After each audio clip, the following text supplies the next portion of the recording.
Tonight from Honolulu, Hawaii, after a 12-year hiatus, the Hula Bowl makes a grand return. Once the premier all-star game for college football's elite, the 2020 edition showcases the sport's hidden gems. Players looking to make a name for themselves as they prepare for a shot at the NFL and football glory. And it all begins right now.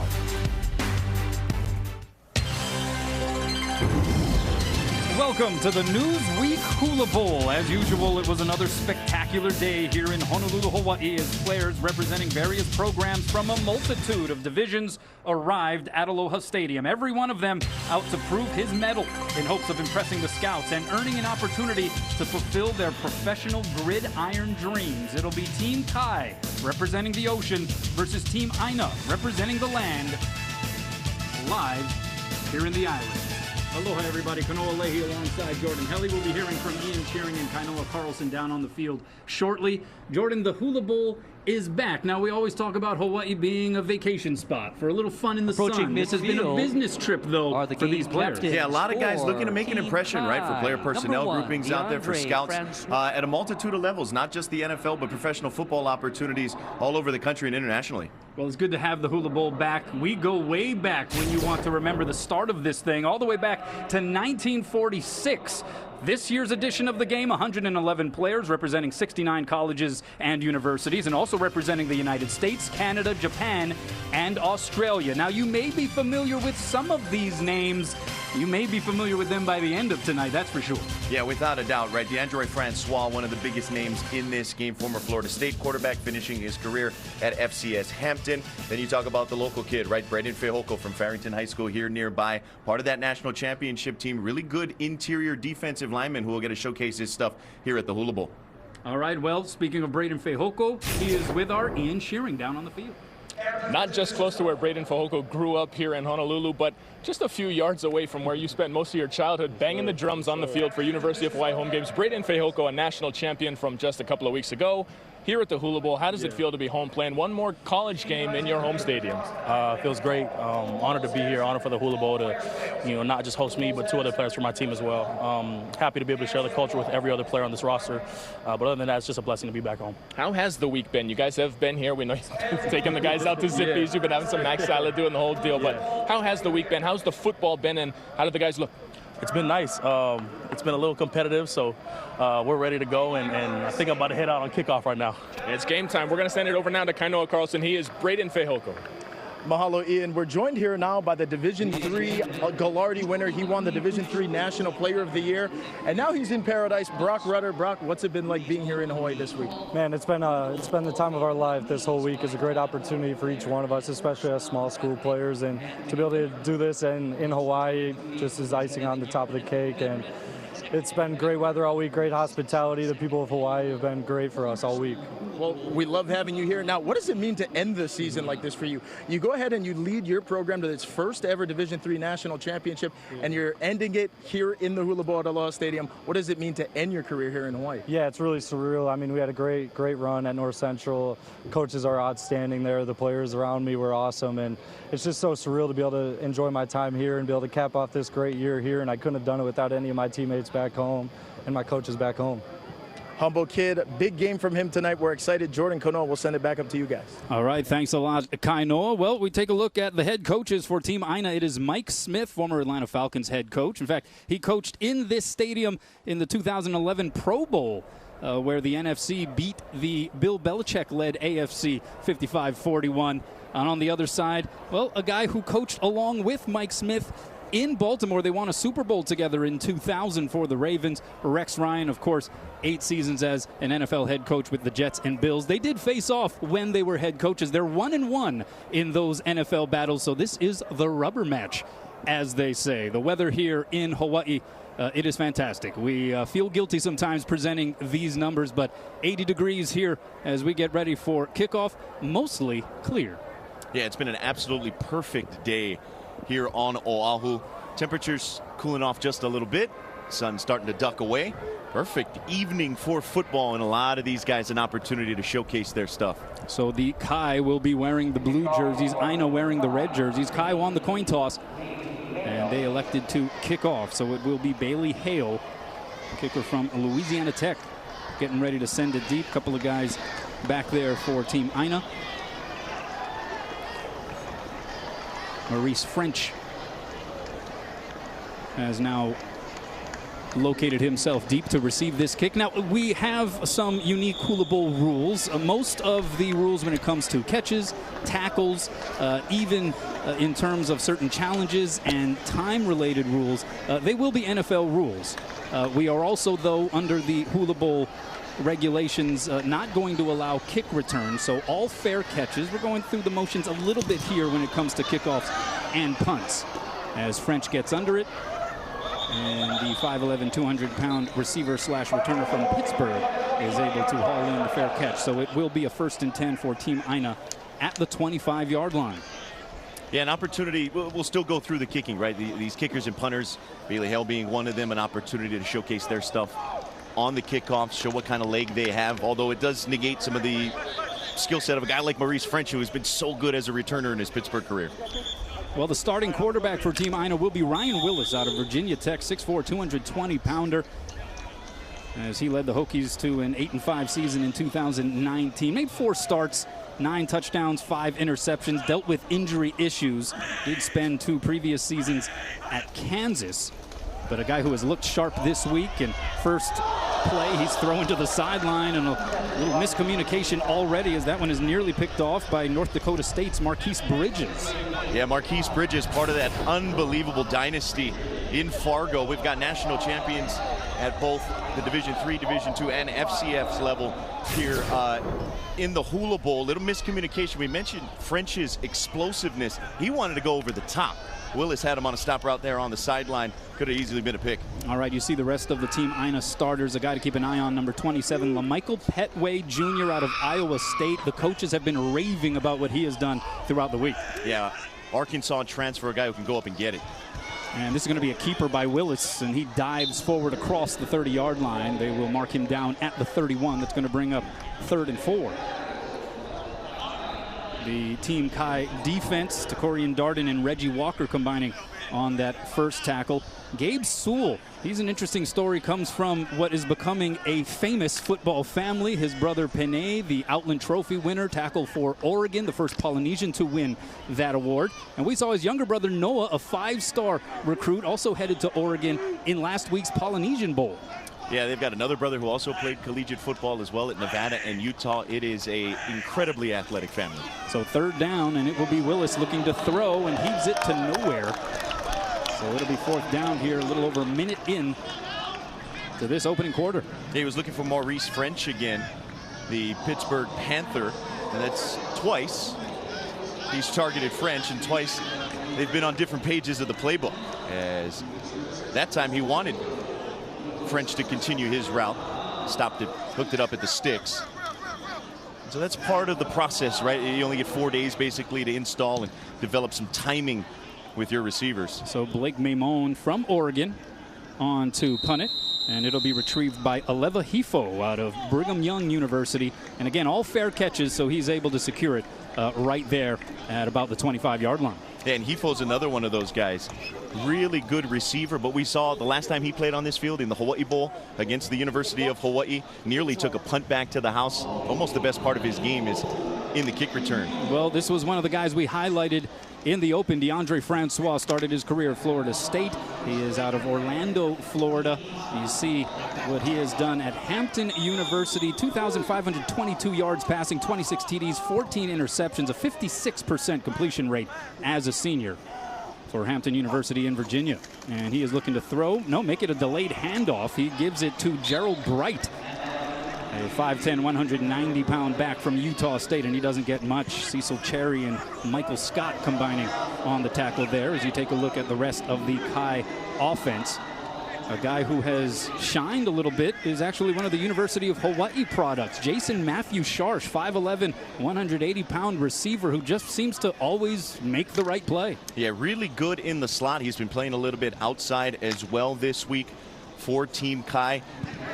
And we've got a chance to watch a couple of practices this week, and when Francois has looked the best, it's often been thrown to Sharsh and his former University of Hawaii teammate Jojo Ward, the two Rainbow Warriors. So DeAndre Francois now under center. And you see a couple of players in the backfield and a little mix-up, so we're going to have a timeout. Our first timeout here, just over 2 minutes in. Immediate timeout. And so we'll take a break as well. 2nd and 8 coming up for Team Kai. Teams still trying to get a little organized here at the Hula Bowl.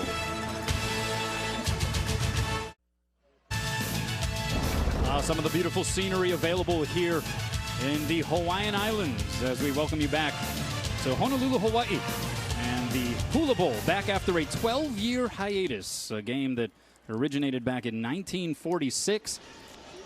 And we are just over 2 minutes into this now reboot, if you will. The Team Aina starting defense, guy to keep an eye on is Keikoa Nawahine. He is out of Boise State, the Mountain West Conference champions. A safety at 6'2", 205 pounds. Playmaker certainly for the Broncos, two-time All-Mountain West second-team selection. So 2nd and 8 here for Team Kai. Out of the timeout, Francois steps up in the pocket. He's going to unleash it. Back there is Hifo, and he can't come up with it. It was a battle for that jump ball. Josh Nurse out of Utah, 6'3", 200-pound cornerback, making the defensive play. Yeah, credit the pass rush that time. Maybe Bryce Brown, Evans there, forced Francois to have to shuffle up in the pocket just ever so slightly, threw off the timing of that because Hifo had Nurse beat. Although if you want a guy in a jump ball situation, it is Nurse, a long, rangy corner for the Utes. Well, obviously, neither of these teams are coming out with any sort of conservative thinking offensively. We have seen passing plays in multitude already, even though it seems as though it's taken a few snaps for both of these offenses to kind of figure out what's going on. Yeah, each team is taking a shot at this point. Let's see what Francois can do 3rd and long. We got a penalty flag here.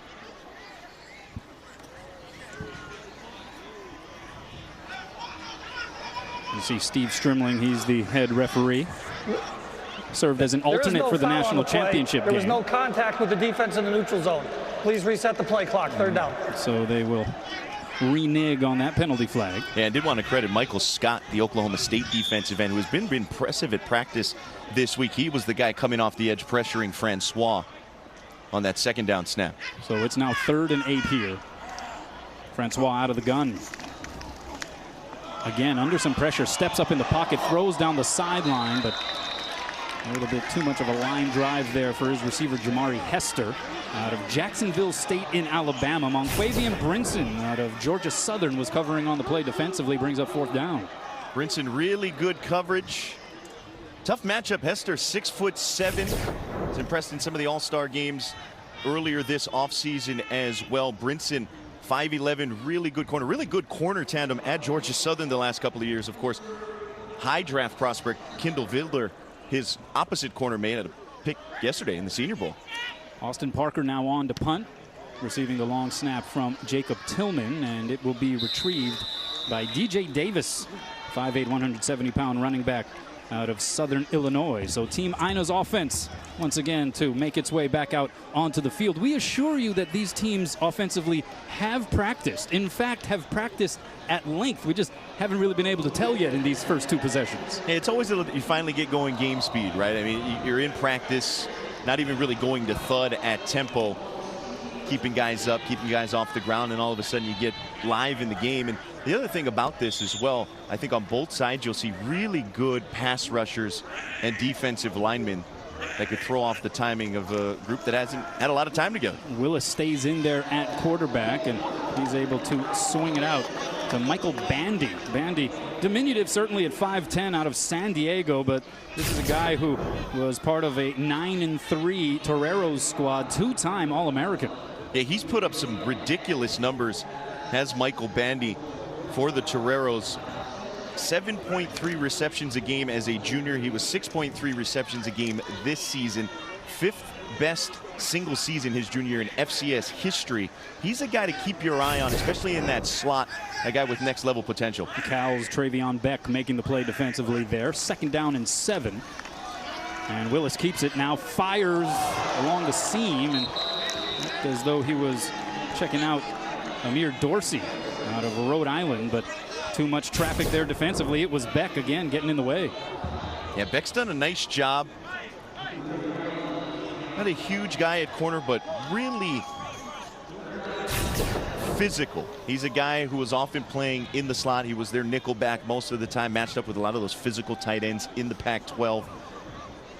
He feels very comfortable getting up, pressing at the line of scrimmage. Can play in space. Missed a couple of games with injury, but he has a little daredevil in him. He's been racing dirt bikes since he was 7 years old, so this is nothing for him. 3rd and 7.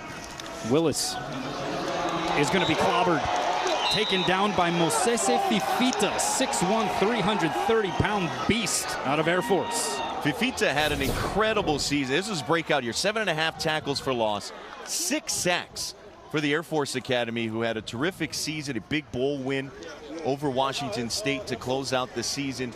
Fifita, a guy in the middle, 330 or so, just a bowling ball that can come and wreck you on the interior.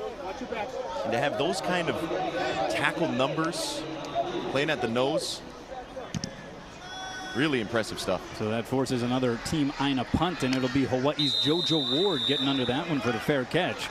So again, things will get started for Team Kai at the 25-yard line. Well, this was earlier in the week. Another one of the activities for the players taking part in this year's Hula Bowl. They visited Pearl Harbor National Memorial. And for many of these players, in fact, I would say the vast majority of them, it is their first time out to the islands. And so it is a combination, certainly, of a football experience for them, a job interview, but some of these activities to try to explore not just the culture here, but also the United States history that has taken place Pearl Harbor with the USS Arizona Memorial. I was talking with George Obina. He is the defensive end for Team Aina out of Sacramento State. He said that was a first for him, not visiting Pearl Harbor, but being on a boat. It's amazing some of the first-time experiences a lot of these players are getting to experience here on the trip, whether it was the trip to the Polynesian Cultural Center or going to Pearl Harbor. Francois eluding pressure with a pump fake there, and he's going to dash for the sideline out of bounds at about the line of scrimmage. George Obina, the aforementioned, was one of the guys chasing. Let's send it down to Ian Shearing. Well, we saw Fifita Mosese just a few minutes ago make that great sack there on 3rd down to end the drive for Team Aina. Walk me through that play. How did you get into the backfield? Yeah, I mean, we just had a rush call, stepped up, quarterback stepped up, made a play. Yeah. From Air Force here as a senior at the Hula Bowl, tell me what the next semester of school and the next couple of months are going to look like for you as your collegiate career winds up. Yeah. So a couple months pro days coming up. Got football training for football, and then school. I graduate in May.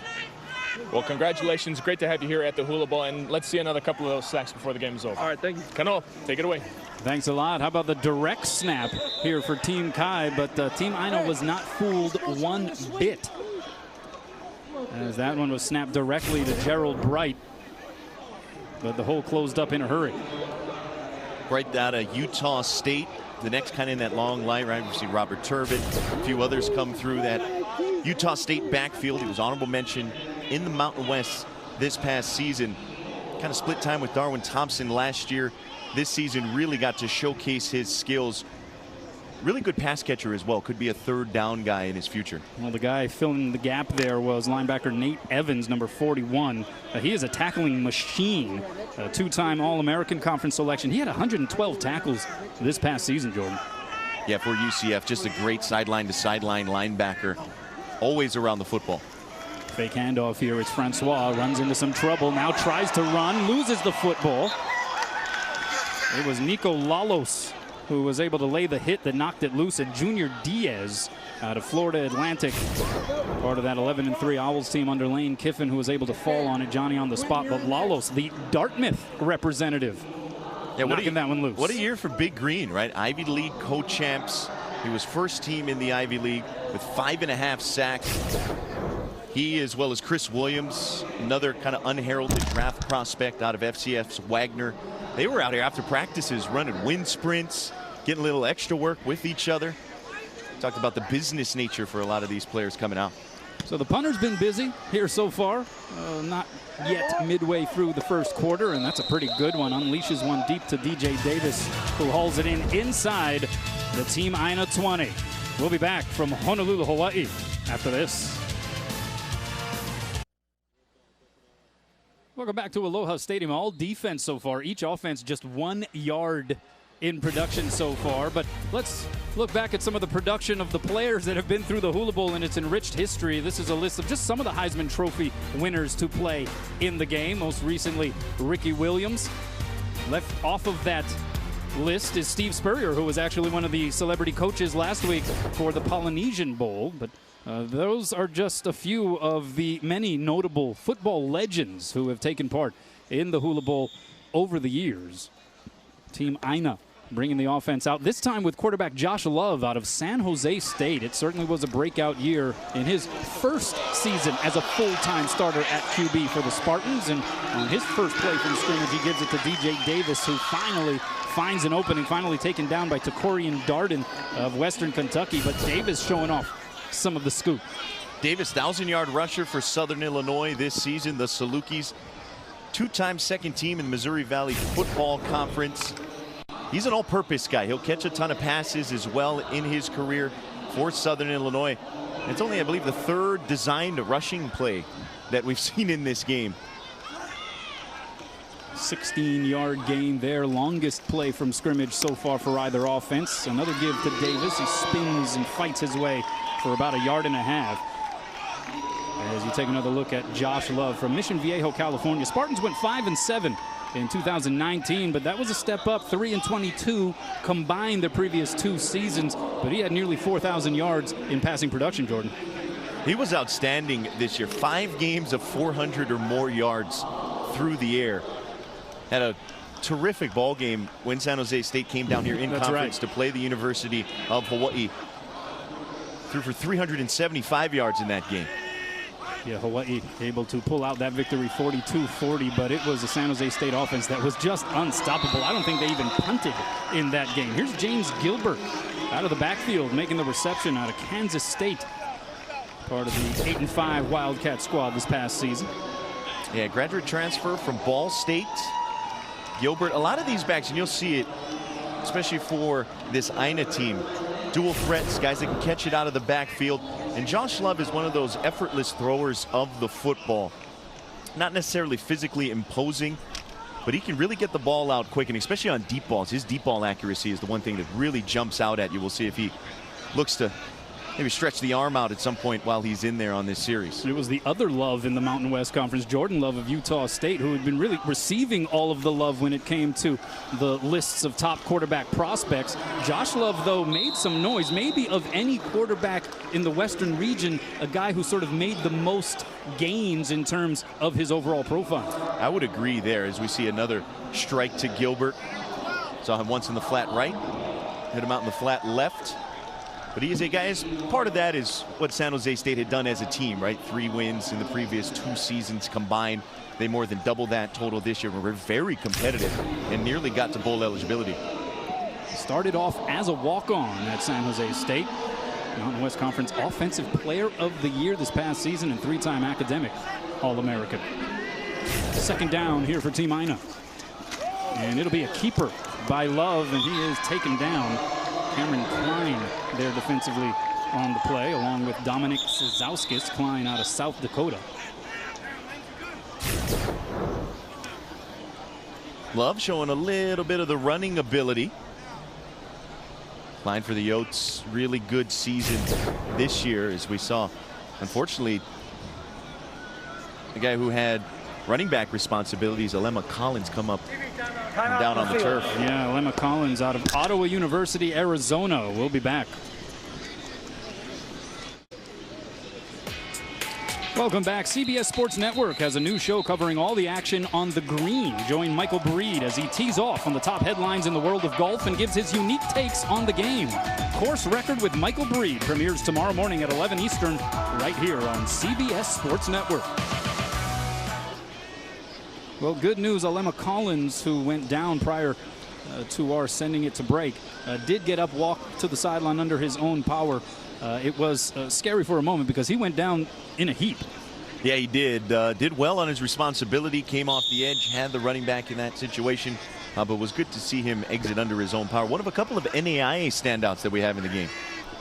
And so third down here, third down and 6 yards for Team Aina. The deep pass down the sideline incomplete, intended for LaMichael Petway out of Nashville, Arkansas. We mentioned member of the Iowa State Cyclone squad, Big 12 honorable mention, and a guy who is credited by head coach Matt Campbell for really changing the wide receiver culture over there at Iowa State. Yeah, Petway is a big target. Love just putting a little too far outside for Petway to go run down. He is a guy who had been basically the Cyclones' go-to receiver on third down.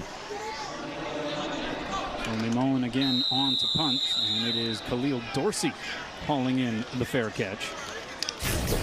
Some of the other legends that have played over the years, I mean, you name it. Mike Ditka, Fran Tarkenton. I mean, look at this list all the way down to Dan Marino, Deion Sanders. Nick Rolovich was actually an MVP of the Hula Bowl back in 2002. He, of course, most recently the head coach at the University of Hawaii, just took over in Pullman for Washington State after the departure of Mike Leach over to Mississippi State. Yeah, and that was the era of the game when it was held over on Maui at War Memorial Stadium.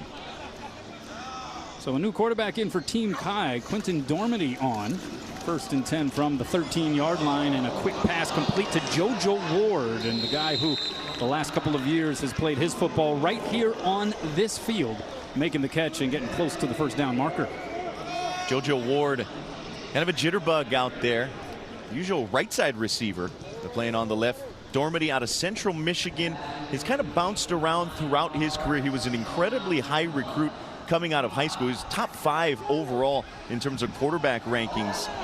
Coming into college, started his career in the SEC.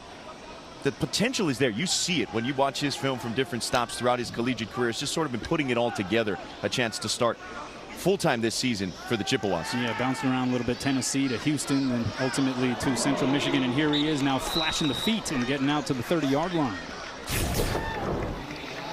A little bit more on Quentin Dormady. We'll see what he did at Tennessee. And as you alluded to, he was very highly ranked, number 5 quarterback by 24/7 in his prep days. And I think you see a lot of those kinds of stories aligning these rosters, right? In many ways, a lot of these guys are out for redemption. They may be second chance type of players. And so the talent and the skill, most certainly in some instances, is there. It's just a matter of showing the scouts that they can do it at the next level. Here's Jawan Washington, one of a long litany of talented running backs out of San Diego State, part of a 10-3 Aztec squad here this past season, coming off of a win against Central Michigan and Quentin Dormady in the New Mexico Bowl, 48-11. Washington getting out for some positive yardage. Yeah, been banged up a little bit this season, missed about a quarter of the 2019 campaign after taking over as a starter 2 seasons ago, right? Whether it's been Rashad Penny or Donnell Pumphrey at San Diego State. You win that job, you're a guy who can run the rock. So we're starting to see a little bit of movement now offensively from either side. Dormady swings it out to Washington, and he's able to get out to about the 40-yard line before he is ultimately iced out of bounds by Jan Johnson, 6'2" linebacker from Penn State. Johnson, a guy with a wrestling background, really good tackler for the Nittany Lions. We see a little bit from Team Kai there, something we saw them working on throughout the week in practice. They'll go under center, they'll run some out of the gun. And what we saw when they went under center, some 20 personnel at times, some 21 person, they'll go split backs. Little throwback.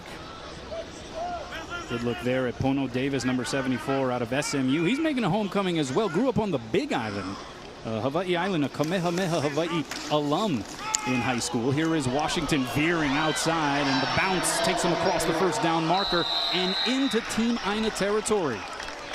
Jerry Elder and Tymir Berry finally making the play on defense. Let's send it down to Kainoa Carlson.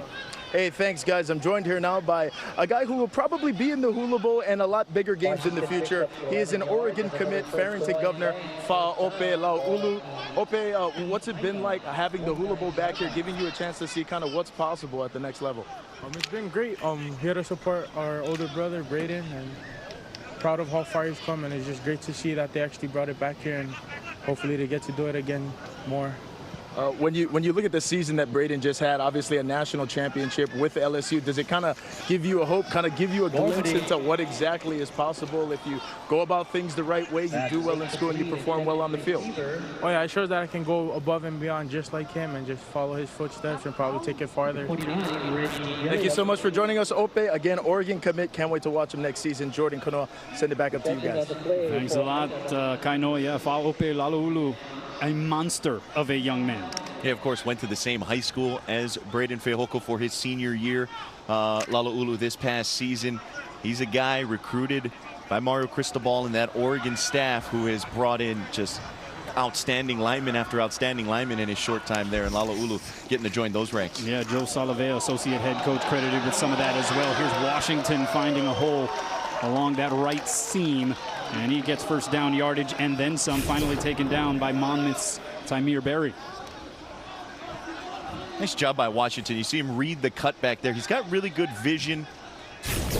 Not often coming down after first contact. No blitzing in this game. So yeah, that also means you can't get after the quarterback, but no run blitzing, no run fits. And so you're going to see a little bit of that surge off the line initially. Johnson taking advantage, reading the over pursuit, a nice little cutback to get north. Yeah, there's now 3 carries, 31 yards for Washington. Here he is on another delayed draw, and he gets across the 30 and to about the 29-yard line for Team Aina. Thomas Barber from Minnesota on the tackle. Let's send it down to Ian Shearing. Hey guys, just want a quick update on Alema Collins, the defensive end from Ottawa University, Arizona. He's being treated for a left knee injury. At this point is questionable to return to this game. Thanks a lot, Ian. Yeah, that's the one thing you do not want to see in any kind of all-star game setting is injury, and there is a look at Collins. We certainly wish him the best, that it is nothing too serious as we see the clock ticking down inside of 20 seconds here in quarter number 1. As deep a penetration as we have seen, certainly for Team Kai. Dormady had some time, but quickly that door closed. Nico Lalos, who has been wreaking some havoc. Again, the Dartmouth product, 6'5", 270-pounder. First quarter. He has been making things very uncomfortable for the Team Kai quarterbacks. Quarter number 1 in the books. 0s on the scoreboard at the Hula Bowl.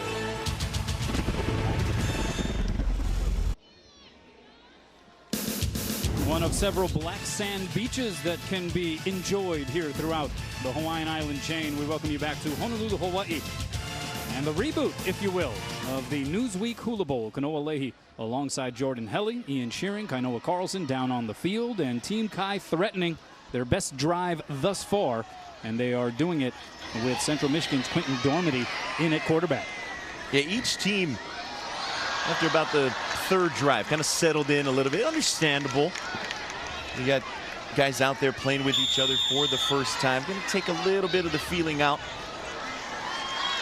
They do face a 3rd and 13 here, however. Dormady, he will try to run with it, and quickly he hits the turf at about the 33-yard line. Thomas Barber was pursuing him there on the tackle. So brings up 4th down. And will we see the field goal unit come out? Yes, we will. It will be Bailey Hale out of Louisiana Tech. Has had some success in this stadium.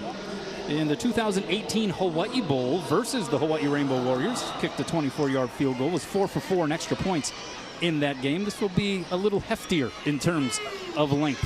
Yeah, his long this season, 50 yards. This would best that. So Jacob Tillman out of Florida, the long snapper. Austin Parker, the punter out of Duke, the hold. And this one is good. An impressive boot there by Bailey Hale. Had a long of 50 this season for the Bulldogs, and he is able to break the ice here on the scoreboard. Yeah, basically right at 75% for his career at La Tech.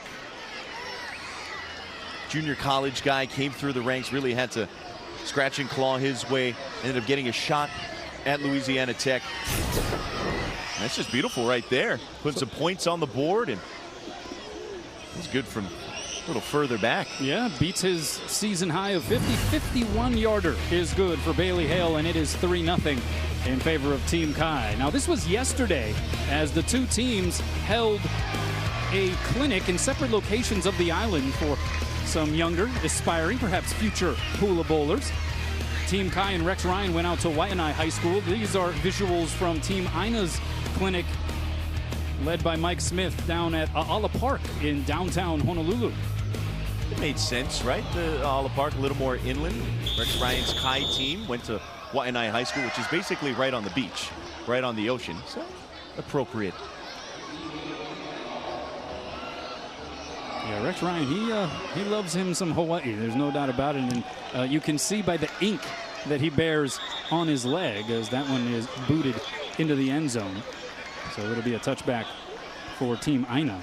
But Rex Ryan actually has had 5 different Polynesian-style tribal tattoos done on his left leg. All of them he has had done here while he has been in the islands. He's a guy I don't think that took a lot of convincing to get him out here. He was one of the first to sign on as news of the Hula Bowl was coming back. And of course, on the opposite sideline, former coach of the Atlanta Falcons and a guy that coached with Rex Ryan in Baltimore. Had a long history there. Mike Smith also agreeing to come out. Players have really enjoyed that aspect as well with the NFL ties. So 1st and 10 here for Team Aina. And we're going to have a reverse here. Maurice French out of Pitt is going to run out of room, gets back to the line of scrimmage, but that is it. Maurice French, who did some work for sure. Tackle made by Khalil Dorsey, but French, you know you've done something when you break a record held by Larry Fitzgerald, one of the all-time greats. Yeah, and the other thing about French, you watch his film, yeah, he broke Larry Fitzgerald's catch record, which is incredibly impressive, but a lot of his yards as well come via rushing attempts. He was very effective on that jet sweep motion. Talked about how good he is in special teams. Well, if you can't return kicks in an all-star game like this, get him the ball on a little reverse in open space. That snap gets by Josh Love, and he has to go back inside the Aina 10-yard line to retrieve it. And so that's going to bring up 3rd down and very long here for Aina. Yeah, part of the process of playing in these all-star games, getting to know a new center, getting to know multiple new centers. Each team with 2 separate centers, and of course those guys got to get used to the 4 different quarterbacks that they could be snapping to.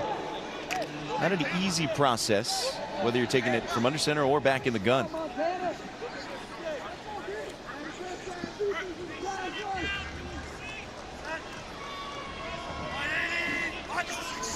So 3rd and 23, again out of the gun. It's Love, fires over the middle. It is complete to James Gilbert, but not for much.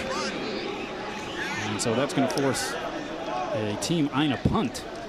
It has been a defensively dominated game so far. One of the guys in on the scene, Dominic Sizauskis, 6'2", 255-pounder out of Glenville State in West Virginia.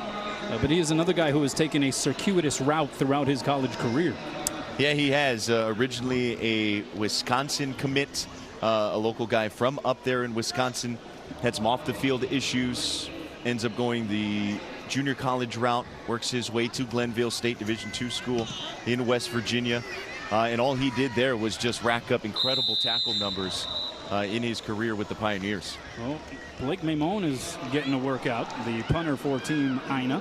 Punt retrieved by JoJo Ward. And the Team Kai offense about to come back out onto the field. And Mamone out of Oregon, 3rd in the Pac-12 in terms of yards per punt. He's come on to boot it away 4 times so far. So Rex Ryan's group, he manufactured a little bit of the motivation, if you will, firing up his guys. They've got an opportunity here with the lead to go out and they make a little bit of a bigger statement here. They can string a little more offense together. Since Dormity's come in, the ball's moved a little bit better. 42-yard punt there. So 1st and 10 here, ball at the Team Kai 42. And it is a give to the running back, and this would go for about 8, maybe 9 yards. Cameron Mayberry, 5'11", running back out of the Colorado School of Mines. Yeah, Cameron Mayberry, smart guy. He's a metallurgical and materials engineering major. My old major. I thought that sounded familiar. Of course, School of Mines terrific academic institution. He was their workhorse. AP second team All-American as a junior. Numbers dipped just a little bit, but still very, very impressive. Tough runner, really good balance is what stands out when you watch his film. The D2 or Diggers went 12-1 in 2019. Lost in the second round of the Division II NCAA tournament to Texas A&M Commerce. And he's one of those guys, kind of interesting. You get some of the players from bigger programs. We've talked about, Jan Johnson from Penn State. We talked about Fehoko from LSU. But there are a handful of guys sprinkled into this ball game. Division II, Division III. And we've seen guys make that leap from the lower divisions into the NFL. And you think of guys like Andy Thielen. Give this time is to Gerald Bright, but he gets driven backwards. That's going to be a slight loss on the play. Cecil Cherry and Nate Evans combining forces. Cherry out of Tennessee Martin, and we mentioned Evans already from Central Florida. Yeah, those two have kind of developed a nice bond here this week. Similar players. Cherry 6'1", 235. Evans 6'1", 241. Athletic, kind of that modern day linebacker. You can play him in the middle, play them outside as well on the weak side. And both guys that are great runners, sideline to sideline, and you saw the pursuit there. So 2nd and 12 here in Aina territory. Dormady with time. Nothing downfield though, so now on the run, throws on the run, and it's complete. It's caught by Bright, eludes a couple of tackles, gets inside the 15, still driving those legs. And a big gainer there for Team Chi. Jerry Elder out of Westchester University in Pennsylvania on the tackle. Bright coming over. You had Jared Rice as well, the tight end, sort of in the vicinity. Watching Dormady's eyes, he kind of locked on his check down. And Bright, nice job working, maintaining that relationship with Dormady, the quarterback, as he rolled out to his left side. And earlier in the ball game, mentioned how Bright, doing a lot of his work as a pass catcher, was recruited as a slot receiver. Basically told the coaches, hey, put me at running back, and he's excelled ever since. The longest pass play of the game so far, 33-yard gain there. This time they give it to Bright on the ground. And Keikoa Nawahine and Cecil Cherry there on defense. And for Bright, as we mentioned, came in as a slot receiver to Logan, Utah, was converted high school triple option quarterback. Basically begged the coaching staff at Utah State to give him a shot at running back. And it was a decision that worked out pretty well for them. Yeah, he sure has been versatile. 922 yards on the ground, 230 yards receiving in 2019. 2nd and 10. Here is Bright. Veers off to the left side, and Nawahine again first to meet him. Nawahine, who is wearing number 10, has worn number 10 in his college career. He wears it for his grandpa Henry, who donned the number as a running back for BYU back in the 60s.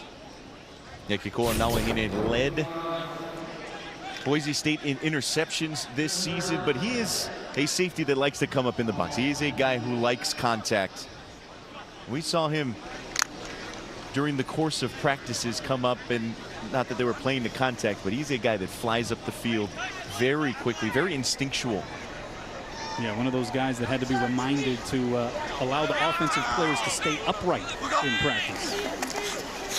Dormady. Short drop.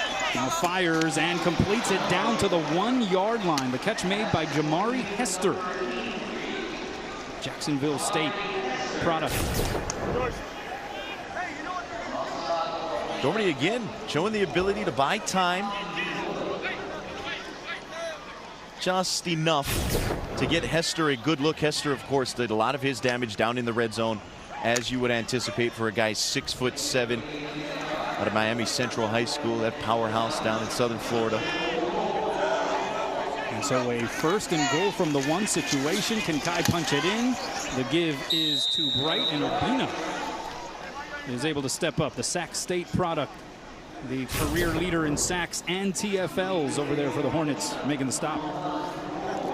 Lalos got up the field initially, did a nice job of keeping Bright inside, and then Urbina able to come over as well as David Moore, the defensive tackle out of Boise State. So second down and that much to go for the first touchdown of this Hula Bowl. Under 7 minutes to play in this opening half. Dormady going to try to drive it in himself. Getting a little push from behind. Was he able to break the plane? No signal yet. And it looks like he will be short. Tanner Carafa from Boston College, one of the guys putting up the wall. Tanner Carafa is such a fun story out of BC. He is a guy that basically played linebacker in high school. Went to Chestnut Hill, started as more of an edge rusher, and just continued to bulk up and get big. And he's not a huge guy in the middle, 285, but he became their run stuffer. And this is where you see these guys have come to play, right? We're down on the goal line in an all-star game, and guys are getting after him. That's right, 3rd and goal. Here's Juwan Washington off the give, and he gets tackled for a loss. Stepping up and making the play, Hockey Woods Jr. from Oregon, the Chi-Town native, making the play on behalf of the Rose Bowl champs. Woods, another guy, came through junior college, had to fight his way onto that Oregon roster, unblocked, one-on-one against Juwan Washington. And a perfect tackle to bring him down shy of the goal line. And how about this in vintage Rex Ryan fashion? Team Kai, 4th and goal at the 1. Looks like they're going to go for it here, Jordan. Play clock at about 15 here. You get a good look at Hockey Woods. He's special teams guy with the Ducks this season. What do they draw up here? 2 in the backfield. It's Washington again. Can he get to the goal line? No. And Team Aina, representing the land by virtue of the Hawaiian translation. And that was a mountain that Team Kai was unable to surpass. So a goal line stand for the guys in red.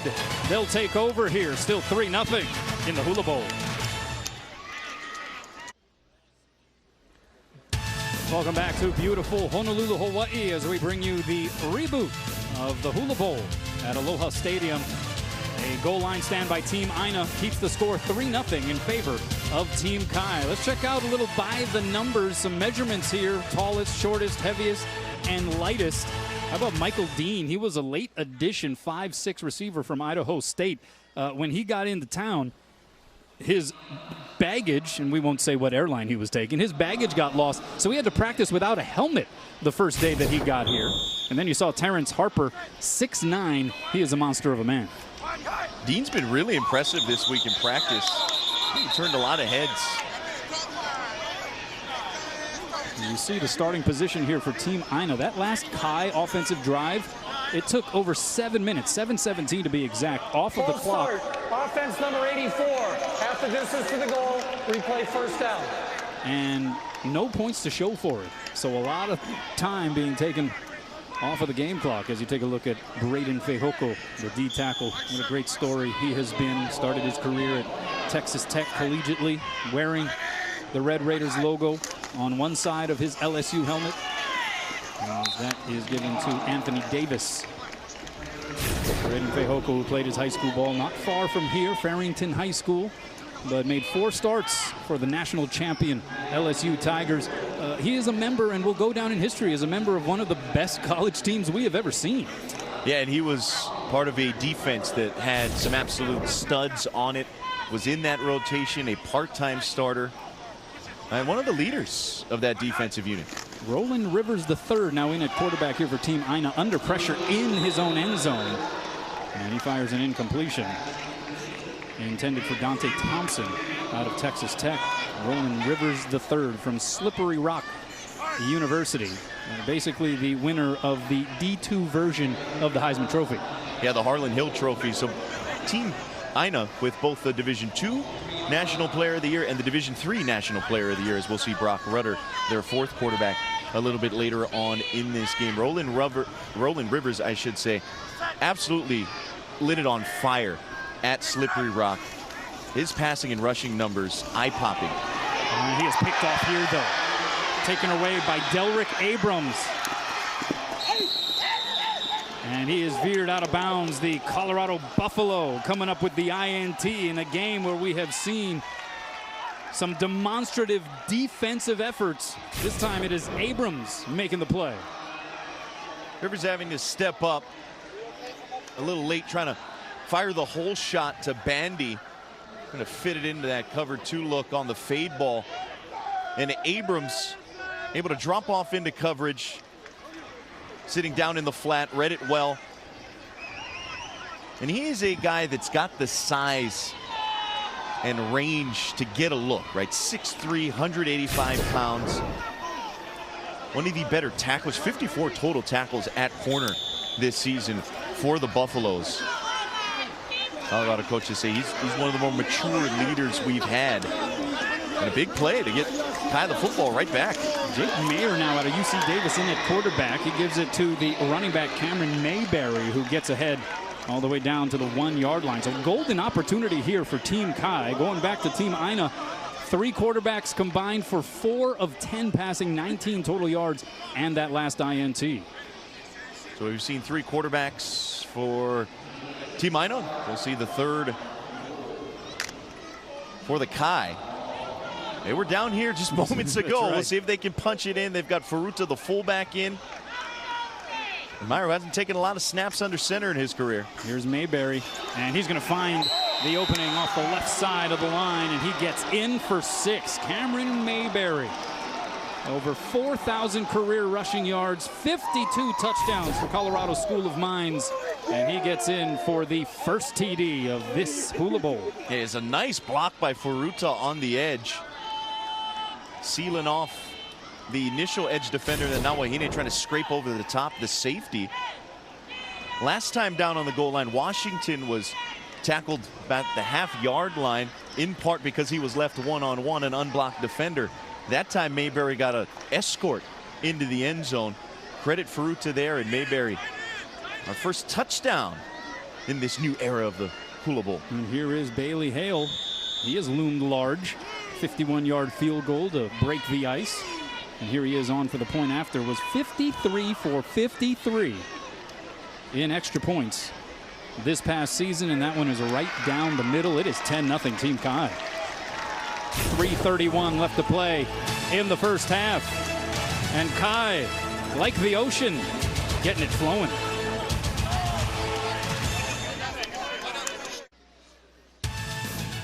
Welcome back to the Islands. 3:31 left to play here in the first half of the 2020 Hula Bowl. And Cameron Mayberry, 4 rushes, 20 yards. That last touchdown, the first touchdown scored here in this year's game. And it is Team Kai, head coached by Rex Ryan, off to the 10-0 advantage. And you see what they've done on the turf. In fact, overall offensive numbers for Team Kai have been pretty strong, particularly in this second quarter. Yeah, it really has. About that 3rd, 4th drive and on, we saw them move the football. And a lot of that, the first 2 drives, really from both teams, look to put it in the air on almost every down. Both teams have started to go to the rushing attack a little bit more, especially this Kai group. And we have seen some good runs ripped off by Gerald Bright, Joanna Washington, Cameron Mayberry. And Mayberry, of course, finishing off that jaunt down the field with the touchdown run. Bailey Hale with the kick. Fair caught by Maurice French. We mentioned he broke Larry Fitzgerald's single-season receptions record at 96 this past year. Fitzgerald's record of 92 was the previous mark set in 2003. So anytime you're in the company of or surpassing a guy like Larry Fitzgerald, you're doing something right. Yeah, absolutely. It was the first year for Pittsburgh under new offensive coordinator Mark Whipple, of course, former UMass head coach. Really opened up the offense a little bit, and French was a huge beneficiary. Saw Rex Ryan down on the side. I don't believe that was him paddleboarding in the scenic shot coming back, but we did get where he was swimming with the manta rays the other night. That's right. He was getting the full Kai experience. Oh, a fumble on the handoff. And Team Kai's claiming that they have recovered. We are awaiting an official signal, and there it is. Another turnover here for Team Aina. It was a botched handoff. As you see, Roland Rivers trying to give it to Ty Flanagan, and he just never had it in his grip. Solomon Matautia out of the University of Hawaii with the recovery. Back-to-back turnovers, basically, for Aina. And Kai threatening to take a real stranglehold of this ball game. Solomon Matautia local product as well from the University of Hawaii, from Ewa Beach, just a little west of here on the island of Oahu. 5 career interceptions. Coming up with a fumble recovery that time to give Kai back the football. So the game's just been living on this end of the field here in quarter number 2, and the expression on the face of head coach Mike Smith for Team Aina kind of saying it all here. 1st and 10. It is Mayer throwing for the end zone, and it goes through the hands of his intended target, Jamari Hester. Let's send it down to Ian Shearing. Well, I'll tell you what, not the first big play that Solomon Matautia has made here on the field at Aloha Stadium. Walk me through that turnover. I was just doing my job. You know, D-line made a great play on the run, and you know, I was in the right place at the right time. Well, you turned it turnover into 7 points on the last possession. You got your offense primed here for another touchdown. How big would it be for you guys to get up potentially 3 scores going into halftime?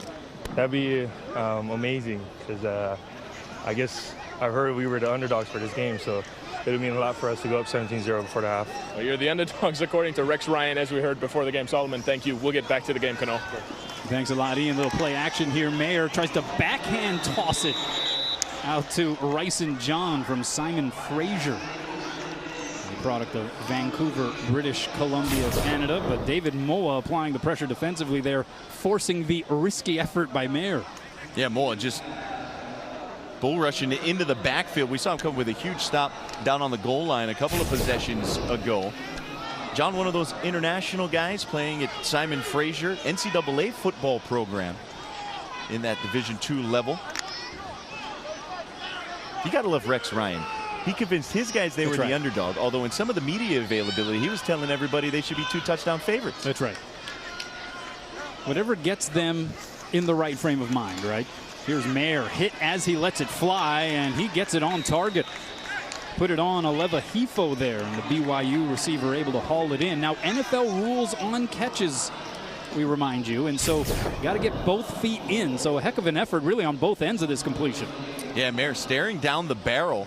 That was good coverage. Obina on the pressure that time for Aina. But Mayer, really quick delivery, accurate. You saw it that time, putting it on a strike, making this a little bit of an easier field goal attempt for Bailey Hale. Yeah, he's going to attempt what is a 39-yarder, made a 51-yarder earlier. Also good on his only extra point attempt. Snap is good, the hold is good, the kick is also good. So it's been a bit of the Bailey Hale show offensively for Team Kai. Second made field goal, 13-0 for the boys in blue. Well, this is again the return of the Hula Bowl after a 12-year hiatus, and with that it was also the announcement of the first ever Hula Bowl Hall of Fame class of inductees. Eric Dickerson, one of the all-time greats, of course a veteran of this wonderful game, also a member of the Pro Football Hall of Fame. Anthony Miller, who is in the house out of Tennessee, went on to play in 5 Pro Bowls. Part of this class, Junior Ayu, a standout at Arizona State product, who is well known around these islands in the North Shore of Oahu, and Mike White, head coach of Cal, Illinois, and Oakland in the NFL. Yeah, Mike White, former great coach. And then on the other side with the players, I think they only inducted guys who look like they can still play. Yeah, no kidding. You talk about ED, Anthony Miller, who we got a chance to talk to pregame. Man, they look like they're ready to get out there and run around a little bit still. Well, 2 turnovers for Team Aina have resulted in 10 points for Team Kai. Now Go Ogura, one of the group of international players in the game, there to receive the kick. He is out of Nihon University in Tokyo, which is a powerhouse actually around those parts. A 4-time national championship program there in Japan. Yeah, the Japanese element of this game is an intriguing one, right? We've got 3 players who played collegiately in Japan. Go Ogura, Tsubasa Bren, another receiver with the Aina team. We've also got Kaito Kawashima, a cornerback for the Kai squad. They're playing some good football over there collegiately. It's got a long history, of course. And then what is getting better and better is the X League, the professional league out there. And we have seen former collegiate players go over there and make a nice career in Japan. Brock Rudder on at quarterback here for Team Aina, going to try to see if he can get them going. They've sort of been spinning the wheels here in the second quarter. DJ Davis on the carry. Rudder out of North Central College. He is the winner, essentially, of the Division III version of the Heisman Trophy. Yeah, Gallardi Trophy winner took North Central to their first. 2-minute warning. Team Aina has 2 timeouts. Team Kai has 1 timeout. Well, NFL rules on the 2-minute warning as well. We'll bring it back.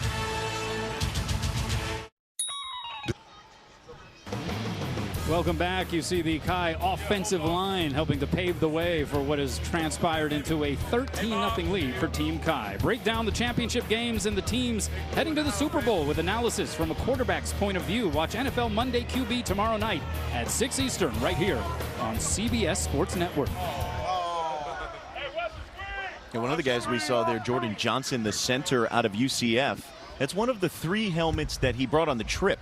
There's more that they had their access to in Orlando, but he brought the moon landing helmet. That's right. So that was from the infamous space game that they scheduled against Houston, right? You got Orlando and Houston and sort of those connections to NASA launches. Is we have not only players but officials hitting the deck on that play. DJ Davis there offensively on the carry, or on the catch, I should say. And then a assisted tackle for the official there. That's a completion out to Petway. And he steps out of bounds trying to stop the clock here. Under 2 minutes, and so the clock will stop until the snap. Going tempo. Rudder's going to feel very comfortable running this 2-minute offense. A lot of what they did at North Central, as we mentioned, leading them to their first national championship at the Division III level. Ran a bit of a run-pass option, that RPO offense. He's used to going no huddle. He's used to making quick reads. And, of course, if you've got a guy like Petway, that you can just put it on his body and he'll go ahead and block out his defender. 1st and 10. And it is Rudder tucking and running. Gets to the 40. Down he goes there. Just shy of the first down marker. Coming up at halftime, we will bring you a special performance by the Kamehameha School's Warrior Marching Band. You won't want to miss that. Again, coming up at halftime here at Aloha Stadium. Rudder being chased, fires on the run. The catch is made by Petway, where his feet inbounds. Ruling on the field as the receiver was out of bounds, incomplete pass. 3rd down. Now, just like in the NFL, these can be reviewed up here in the booth. And this may be one worthy of a second look. What do you think, Jordan? I'd say so. And the other question, does Petway control that all the way through the ground? Let's see if we do get a review here. It was nice pressure by Reggie Walker out of Kansas State, flushing Rudder to his right, because the speedster and Michael Dean on a corner route, top of the screen, was wide open. And here's a handoff up the gut, and this will move the sticks and bring up 1st down. First charge timeout, Team Aina. 30 seconds in length. A tackle made there on DJ Davis by Dominic Sazowskis.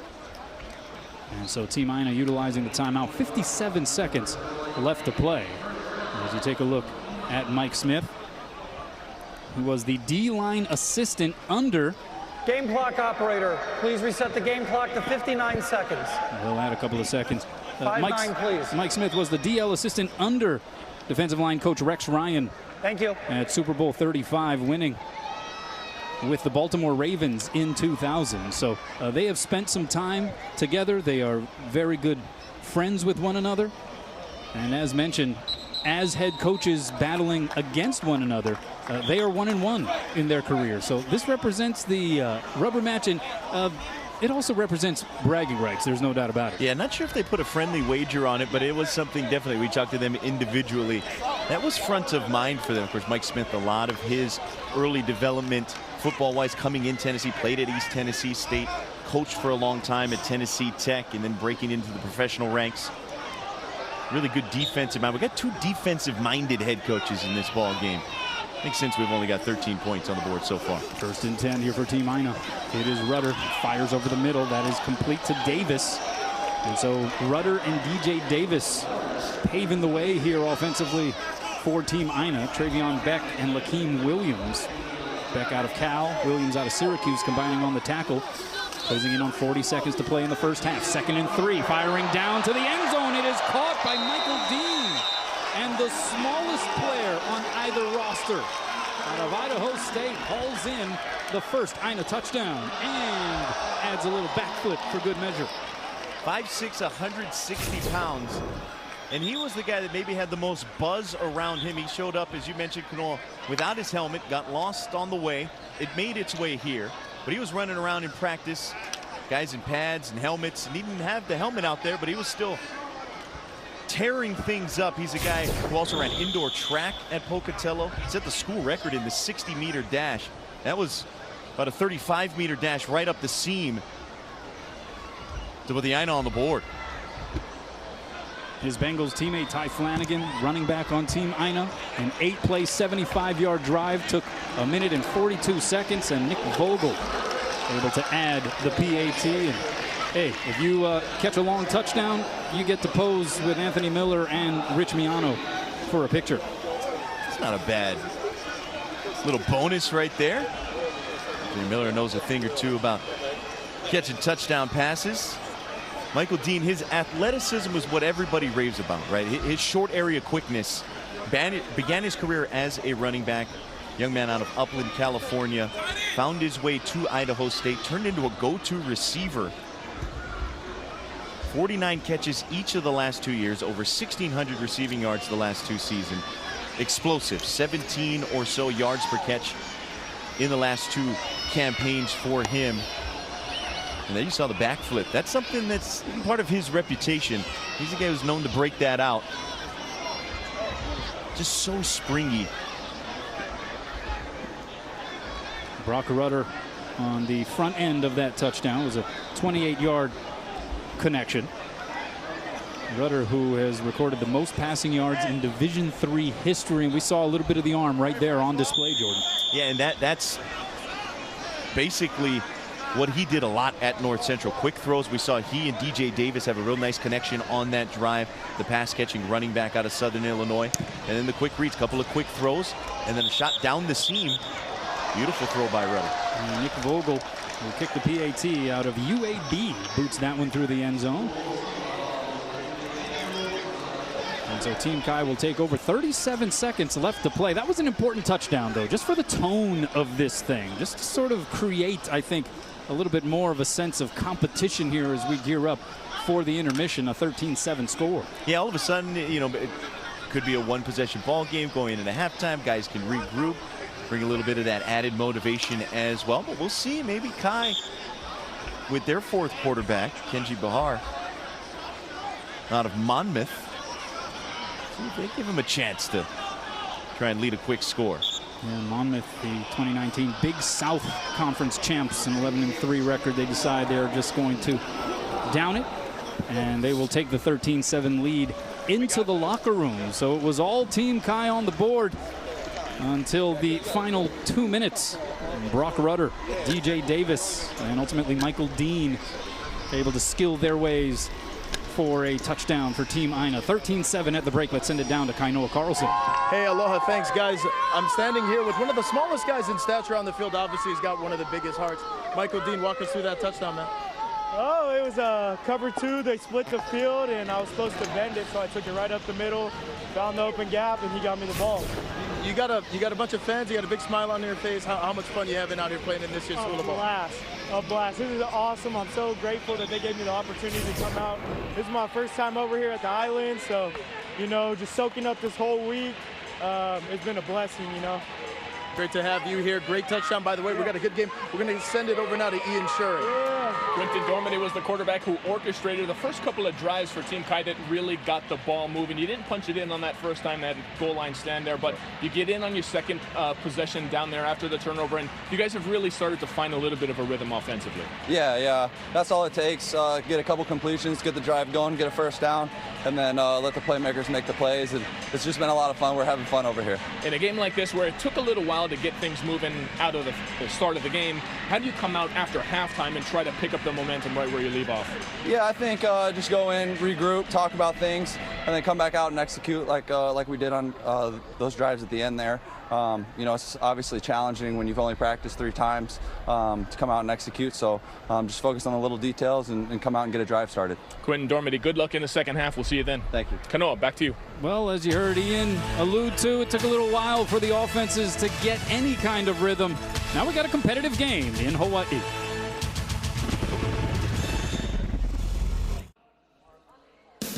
We welcome you back to the gorgeous Hawaiian Islands for the 2020 Hula Bowl. It is halftime, and we got ourselves a very competitive one here thus far. 13-7 in favor of Team Kai. On the field here at Aloha Stadium, members of the inaugural Hula Bowl Hall of Fame class of inductees. We send it over to the PA announcer, Keenan Takamori. 2020.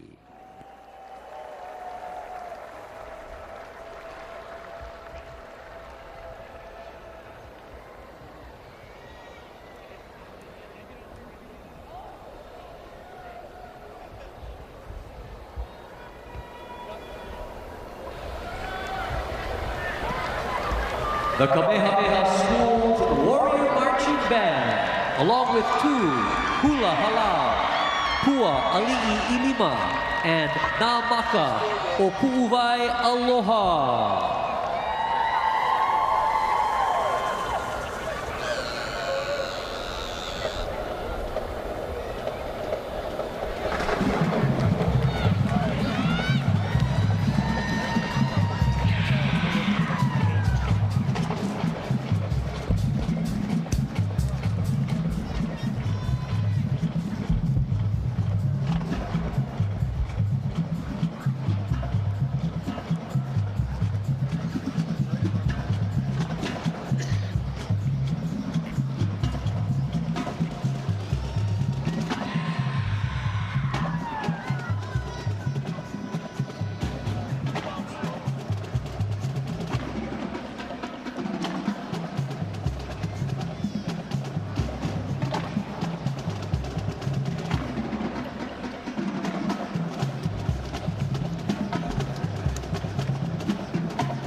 Be back with more from the Kamehameha Kapalama Warrior Marching Band and Color Guard when we return.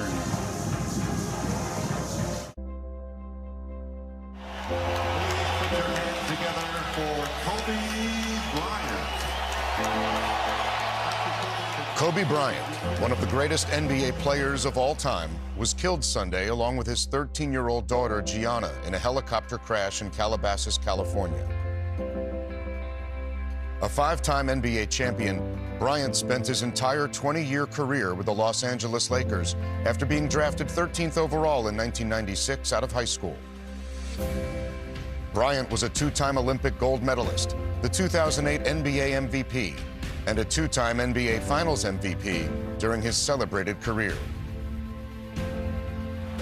He is 4th on the all-time scoring list after being surpassed Saturday night by LeBron James. A prolific scorer, one of Bryant's most memorable performances came in 2006 when he posted 81 points against the Raptors for the second highest total in NBA history. After retiring in 2016, Bryant began to focus on storytelling, earning an Oscar in 2018 for the animated short film based on a poem he wrote entitled Dear Basketball. Bryant is survived by his wife and their 3 other daughters. He was 41 years old.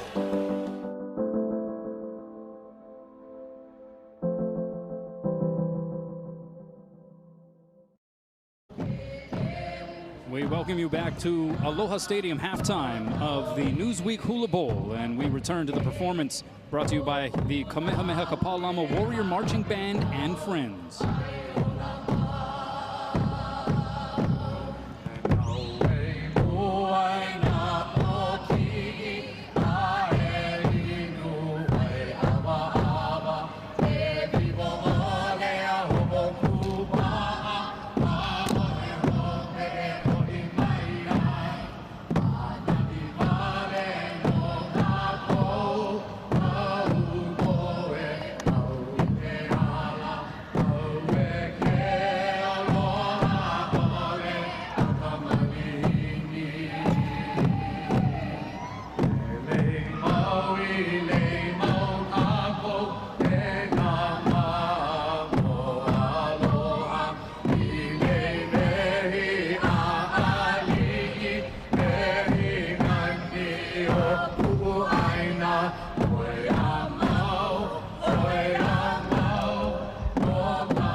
second half of the Hula Bowl coming up after this.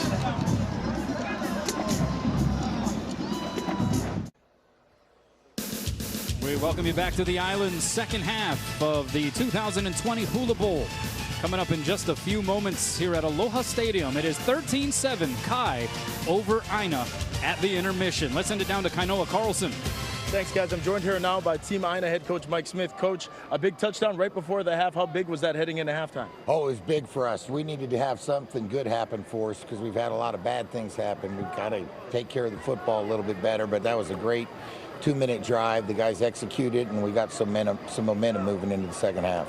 And second half about to kick off very soon. Kanoa Jordan, send it back to you guys. Actually, back here with Coach Rex Ryan, coming out of the locker room to start the game, you said you felt like your team was the underdog in this game. What do you feel about the statement you guys made to start the game? No, I mean, hey, we made a statement, but the statement needs to be made for 60 minutes, not for 30 minutes. So we'll see what happens this half. A lot of football to be played. Hate that we gave up the touchdown right there at before half. Young kid turned the wrong way, but that's life in a big city. Still pisses me off. Coach Kanoa, we'll send it back up to you. Thanks a lot, Ian. Rex Ryan, it doesn't matter if you remind him that this is an all-star game. It's a football game, and that's all that he sees. That's all that matters, right? Yeah, they were in Tampa 2. Middle linebacker got depth, turned the wrong way. Next thing you know, Michael Dean scoring off the opposite shoulder. And what was a 13-0 lead for the Kai team is just a one-possession lead now, up 13-7. Rex the competitor. He loves this. We were talking to Mike Smith as well, who's obviously got a long history with Rex Ryan. Even he was saying, it's been about 3 years since he's been on a sideline, and he was really excited to be back out here. These guys set the tone all week. Their competitive fire has been matched by their players. We mentioned that Rex Ryan loves this place, has had 5 different tribal style, Polynesian style tattoos done. All of them have taken place here while he has been on trips to the islands. And when you see him in practice, he's making some jokes. He's teasing some of the players. He's going back and forth with some of the other coaches, but it's game day, and you get the sense Rex Ryan is not messing around. It is Team Aina kicking away to Team Kai here to start the second half. Team Aina hurt by 2 turnovers that resulted in 10 Kai points, but as mentioned, Aina able to get on the board via that touchdown pass. To make it interesting here, it will be Kenji Bahar out of Monmouth to take over at quarterback for Team Kai here to start things in quarter number 3. Bahar, good size, 6'3", 190 pounds. He was a guy that took Monmouth FCS playoffs this season. Really heights they have never seen as a football program. They're in New Jersey. Kind of an effortless thrower of the football. Gerald Bright is the tailback. Dayton Ferruta lining up in front of him. Bahar looking to throw. He is flushed, gets away from the pressure, but then fires out of bounds. It was Pono Davis that was getting in his grill. Here's more on Kenji Bahar. We mentioned Monmouth University. You see his season numbers. Hawks had an 11-3 record, falling in the FCS second round of the playoffs. He's got a live arm, a lot of zip on his throws. We've seen that, especially in some of the individual drills, some of the one-on-ones. We'll see if he can translate that here to the team aspect, the 11 on 11, putting this on film. It's an intriguing prospect. Pono Davis, the SMU product, putting a little pressure that last snap. So here it is, 2nd and 10, and it is a handoff. This is given to Gerald Brighton. Not much there. George Obina, a computer science major out of Sacramento State. He was the guy when the team went out to the North Shore of Oahu and visited the Polynesian Cultural Center. He was blown away by just what the culture represented and his exposure to something that he had never really been exposed to before. He also is battling likely with Dominic Sazauskis, linebacker for Team Kai, for the biggest pipes here in this Hula Bowl. They are bringing the pythons with them, rolling up those sleeves nice and high. You can see some of the physical attributes. He is a really good pass rusher. Here is the throw down the sideline, and it goes in and out of the hands of Jamari Hester. Josh Nurse out of Utah in coverage. That is a big matchup out there, literally, with the 6'7" Hester and Nurse, a 6'3" corner. You saw the zip from Bahar. I mean, it's just a flick of the wrist, and he can get it out there. Pretty accurate throw. One Hester will want to have back. And so that will force a Team Kai punt. And Austin Parker out of Duke, former roommate of quarterback Daniel Jones. Will once again put foot into football, and it's a pretty good one. Fair caught at about the 27-yard line by DJ Davis. Again, team went out to the Polynesian Cultural Center, which is actually the home of the Polynesian Football Hall of Fame. So you have sort of that football history represented there, but then you're also treated to a variety of different Polynesian cultures in the form of dance and song. And Gerald Bright was one of the guys who was getting up on stage, and here he is just getting into the role. But it was a good time to be had by all. They spent some time out there too. It includes luau meal, and we mentioned some of the series of shows and the tour of the Polynesian Football Hall of Fame. They were out there from about 2 o'clock in the afternoon till about 9 p.m. As the Team Aina offense goes to work, it's James Gilbert. He gets upended quickly by Reggie Walker, one of the team captains for the Kai side out of Kansas State. It was a full day out there at the Polynesian Cultural Center, and that's the fun aspect, right? Not just learning about the history and the culture of Hawaii, but at the Polynesian Cultural Center, all areas of Polynesia, Samoa, Tonga as well. Reggie Walker, his brother Robert, played at Mississippi State, really athletic family. Rex Ryan was gushing on Walker. He was saying almost every day of practice, Reggie is a guy who has been balling, and he expected him to have a big game here in this Hula Bowl. James Gilbert this time wrapped up by Sezauskis. Sezauskis has already had NFL scouts checking out some of his games, but there's another look at Reggie Walker. Was an all Big 12 honorable mention selection, 18 career sacks for the K-State guy. 35 career tackles for loss. He was the defensive freshman of the year when he broke onto the scene in Manhattan. When you're catching Rex Ryan's eye on that defensive line, that's right. You know you got some skill sets. So third down, and it is a handoff. And again, it is Gilbert. He's able to twist his way close to that first down marker. Credit the tackle again to Sezauskis. This will be a close spot. So you got the two Kansas State guys going head to head. And then there comes Sezauskis. He was a tackling machine, Sezauskis, in his time at Granville State. You see the size. I mean, that's what makes him an intriguing prospect. 120 tackles this season for Sezauskis, 254 in his 2 years at Glenville State. And looky here, 4th and 1, and Team Aina on its own 36-yard line, appearing to be ready to go for it. Why not? Coach Mike Smith trying to set the tone early on here. A 13-7 lead for the boys in blue. And it is a handoff up the middle, and it is going to be a first down run. It is going to be make that James Gilbert once again on the carry. Solomon Matautia with the stop.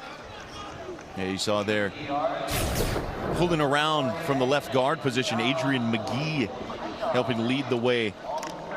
14 starts this year for the national champs at LSU. A big-time player who's come down to take part in the Hula Bowl. Second team All-SEC. It's a little roll of the dice there by Mike Smith and company. Results in the first down. And this time it'll be a keeper by Brock Rudder. He gets rolled up, loses the football. They're going to say that he was down. At least that's the initial call. And Reggie Walker, I mean, just like Rex Ryan predicted.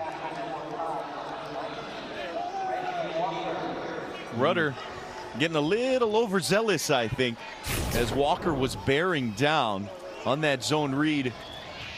Probably would have been better off giving it to Gilbert, as Walker was in the backfield nearly at the mesh point.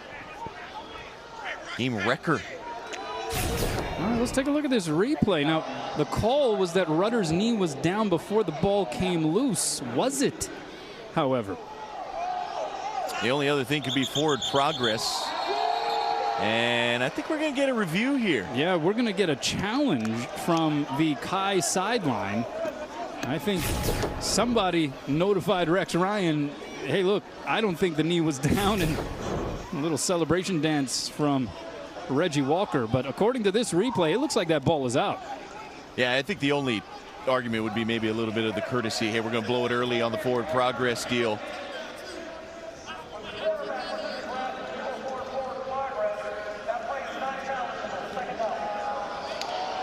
All right, so they do on the field rule that the forward progress was halted. And so that call will actually be upheld. And so it results in a 2nd and 16. It won't go down as a strip sack fumble, but that'll show up on film, That's right? Reggie Walker's going to have that on his tape because, yeah, ultimately I think fair to call that not just a sack, but forcing that ball out as well. So 2nd and 16 now for Team Aina. Rudder flushed, loses the football. This time it's a sure thing. Recovered by Team Kai. Terrence Harper, the tallest player in the game at 6'9", 315, was able to go down to the field and recover the fumble. Recovered by the defense. First down. Now, was this Reggie Walker that jostled it loose? Yeah, give Reggie Walker the caused fumble. And then the big fella, Terrence Harper, out of Campbell University in North Carolina, coming up with the recovery. So more defense, yet another turnover for Team Aina. Yeah, the third of the ball game. The last two have resulted in points for Team Kai. Reggie Walker thought he had a forced fumble on the previous snap. Didn't hang his head, came right back. Went and got the ball back on the very next play. You can see why he was impressive to Rex Ryan all week in practice. Yeah, Rex pretty accurate when he says Reggie's been balling. Balling right there, that's for sure on that sequence. They try to run a screenplay here for Jordan Jones, and he'll get out for positive yardage inside the Aina 30.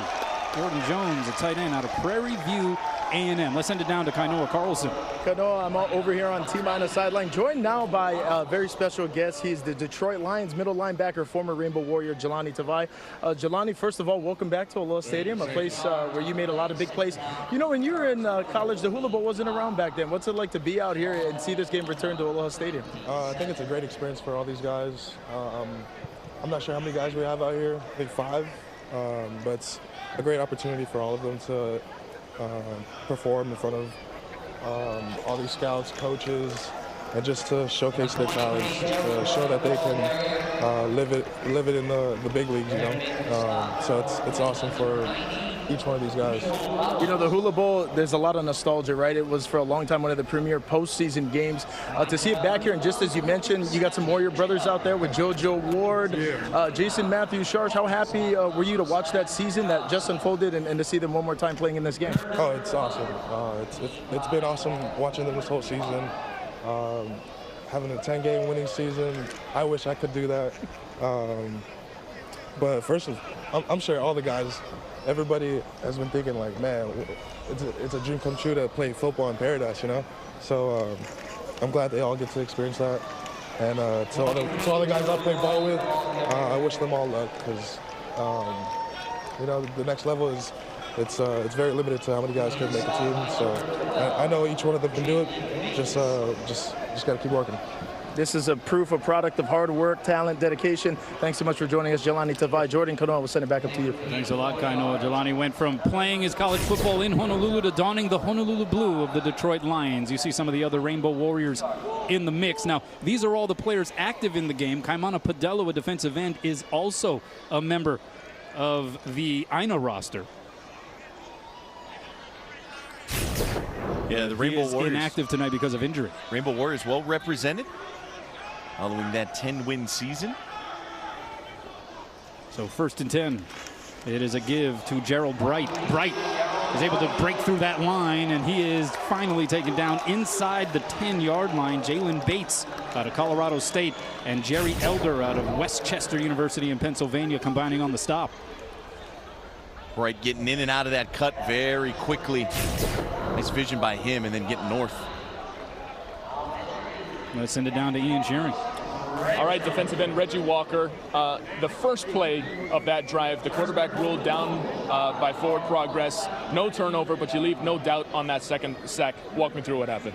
Yeah, the first play, man, we had I was lining up in a 5, and I just took off. And with the club, man, I'm trying to get every ball out I can. In the first play, I thought it was clean, but they caught him down. So, I mean, I had to, like you said, leave no doubt, go out there and do it again. And I had to make sure everybody know I'm getting the balls out. Your defensive coaches here on the sideline, as we've seen this game go on, have been walking up and down saying you guys are controlling this line of scrimmage in this football game. How are you able to do that? Most definitely, man. We just got to be physical every play. I mean, we don't take nothing for granted. Yeah, we're out here to have fun, but we also out here to compete, and I think that's what our line of scrimmage is doing on defense, and I like it. Eyes on the offense to see whether we can turn that turnover into 6 or 7 points. Kano, we'll send it back up to you. Some old-fashioned physical football here from Team Kai. Not only there defensively, but offensively, Jordan, they're just pounding the rock right now. Yeah, they have gone to the run game in large part with Bright. Offensive coordinator Les Steckel, longtime NFL veteran, former Vikings head coach. Little throwback with the run game. He's saddled up this offensive line here on this drive. Little play action here, though, and Bahar almost throws an interception. That was intended for Rice and John, but there defensively it was Elder. Of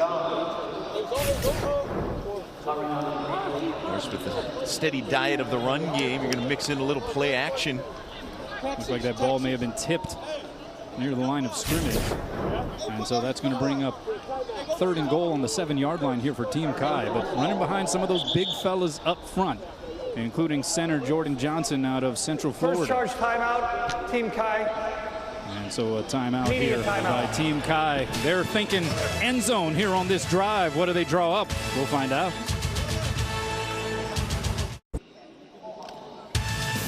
Some shots off the coast of the island of Lanai, part of the beautiful Hawaiian island chain. It is second half action of the Hula Bowl here, rebooted in 2020, and Team Kai threatening 3rd and goal, ball at the 7. Rex Ryan signaling for a timeout. We'll see what they come out with. But again, this drive has predominantly been a case of Team Kai just running behind some of those big fellas up front. Yeah, they've gotten some really good contributions. You got Zach Larson at right guard out of Southern Utah. Matt McCann, the right tackle, 6'6" out of Purdue. Another guy who's been impressive is Gus Lavaka, 6'4", 340 or so out of Oregon State, the left guard. Another big boy, Dayton Ferruta, lining up in the tailback position. It's a passing play, though. The throw to the end zone, and it is incomplete. Intended for Rice and John, but Obasi Deese out of Cal Lutheran was denying access. How about the Division III guy? Obasi Deese, 5'10", 160, good coverage there. SCIAC product. This is my old conference down there. That's right. I hate to put it this way, but they beat Occidental 55-21 this season. That's your alma mater there. Yeah, that it is. Cal's had a good program. The Kingsmen a little rough on my Tigers, though, this year. So that brings up 4th down, and we got another field goal attempt here for Bailey Hale. Hale 2 for 2 in field goal attempts so far in this game. This is as much of a chippy as he has seen in that regard. 25-yarder is good. So Team Aina, the turnover bug has hurt them in a big way. 3 giveaways resulting in 13 Kai points. Ryzen John representing one of the international players in this game out of Vancouver, British Columbia, Canada, and Simon Fraser. But you see the rest of the list, Australia and Japan also represented. How about Tsubasa Brennan? He's a guy who played his high school football for a team here known as Pac-5 in the state of Hawaii, and then went on a recruiting trip to various locations in Japan and found a home to play collegiately there. But you see what John has done for Simon Fraser. 861 yards in receiving, 10 touchdowns for the D2 squad. They are part of the Great Northwest Athletic Conference in NCAA Division II. Hey, he was first team in the GNAC this season. He was their go-to target. And so with Team Kai booting another field goal, they're up 16-7. And Team Aina has its work cut out for it. If not for that last possession touchdown at the end of the first half, this could be much more out of hand here, but they're still in the mix. 4:53 left to play in the third. Yeah, I think a lot of it's just come down to taking care of the football. If you're Team Aina, give yourself a chance to put together some drives. They have given Team Kai some short fields. The saving grace, 2 of those have resulted only in field goals. And so we got Josh Love rotating in at quarterback here for Team Aina. Was 3 for 4 for 16 yards in the first half. And it is a handoff to Anthony Jones. And Jones is a guy who comes from pretty good stock out of Florida International, but he prepped at Miami Central, a well-respected high school around that region, and is a guy who grew up in the same household as Dalvin Cook. And in actuality, he is technically Dalvin Cook's uncle, even though he is younger in age. And obviously, he is also then related to Georgia running back James Cook. He also high school teammates with Jamari Hester, receiver from Jacksonville State, who's playing in this game. So second down here for Team Aina. Another running play. Again, it's Jones, busts through. And he gets to the 45-yard line. Braden Conkle out of Montana State there on defense. And Conkle just a little slow to get up. Anthony Jones working through that hole there. Ran through the initial tackle. It was Conkle who had to come over and bring him down. You see a lot of that from Jones. Timeout on the field. A player down on the field. That's Conkle. Will take a timeout as well. Welcome back to Honolulu, Hawaii. It is the reboot of the Hula Bowl here in 2020. We are in the third quarter. 3:54 left to play. 16-7. Team Kai in front. Braden Conkle was the player for the Kai side down on the field out of Montana State. Walked very gingerly back to the sideline. He's a guy who came out, his 3 younger brothers, his girlfriend, his parents, all coming from the state of Montana to take in this year's Hula Bowl in person. And he was one of the guys who said, man, I want to come back out to the islands when we don't have a game to prepare for, because this has been in many ways a job audition or interview for these players. Bad snap, loose football, another Aina turnover recovered by Gabe Sewell. And he picks it up and he's looking to return it. No whistle here, and Sewell into the end zone. Ruling on the field, the ball was fumbled and recovered by the defense. He was not touched down. He's eligible to get up and run. The result is a touchdown. So no whistle, and Gabe Sewell out of Nevada able to scoop it up. It was just a bad snap that went off of the foot of Josh Love. Eventually Sewell able to recover, and he was actually in recovery celebration mode, realized there was no whistle, and just kept on running. Yeah, it's a little bit of an adjustment for a lot of these players. We saw an instance of it in the first half. I think players maybe realizing a little after the fact that, hey, we're playing NFL rules here. You got to be down by contact. Sewell got up and then got the convoy into the end zone. And so whereas the last tournament I forced only resulted in 3 points, we'll just take care of business ourselves, the Kai defense. After review, the ruling on the field of touchdown stands. So Gabe Sewell with the scoop and score. Another touchdown for Team Kai. More points off of Aina turnovers. And this is really starting to get away from the team in red here. Hale on for the extra point, and he has been money. 4 Aina turnovers that have resulted in 20 Team Kai points. And here's another look at the bad snap from Jack Kramer. It was a low snap. You saw both Jones and Rudder try and dive after that one. It kind of popped up. And Sewell, big moment for him. Brother had nice impact last week, Polynesian Bowl. How about that celebration?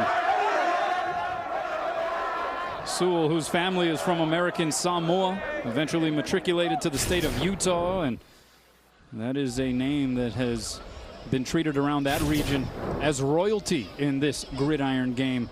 Honorable mention, all Mountain West Conference. Brother Panay, the first Polynesian to win the Outland Trophy this year.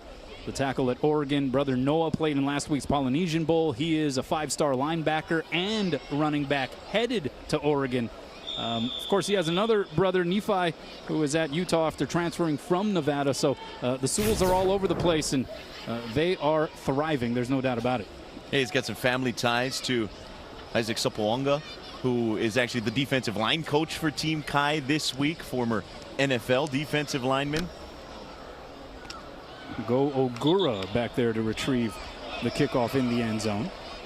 And so Team Aina continues to find itself deeper and deeper in the hole here on the scoreboard.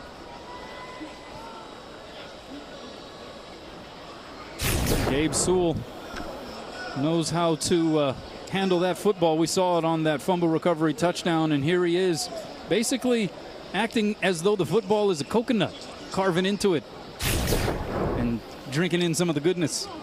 Sometimes as a linebacker, you got to go find the loose coconut, right? And that football out on the turf, Sewell was first to it, popped up, and as you pointed out, mid-celebration, realized, yeah, I can still keep running. And he found his way on into the end zone. This defense has been the big impact on the game, forcing the 4 turnovers, 3 scores off of turnovers. Roland Rivers in at QB. He gets flushed. He's in trouble. He goes down now by contact. Give the sack to Reggie Walker. Walker beasting here in this second half. Reggie Walker again. 2 sacks a couple of drives ago. This defense right now is just pinning their ears back. We saw Mosese Fifita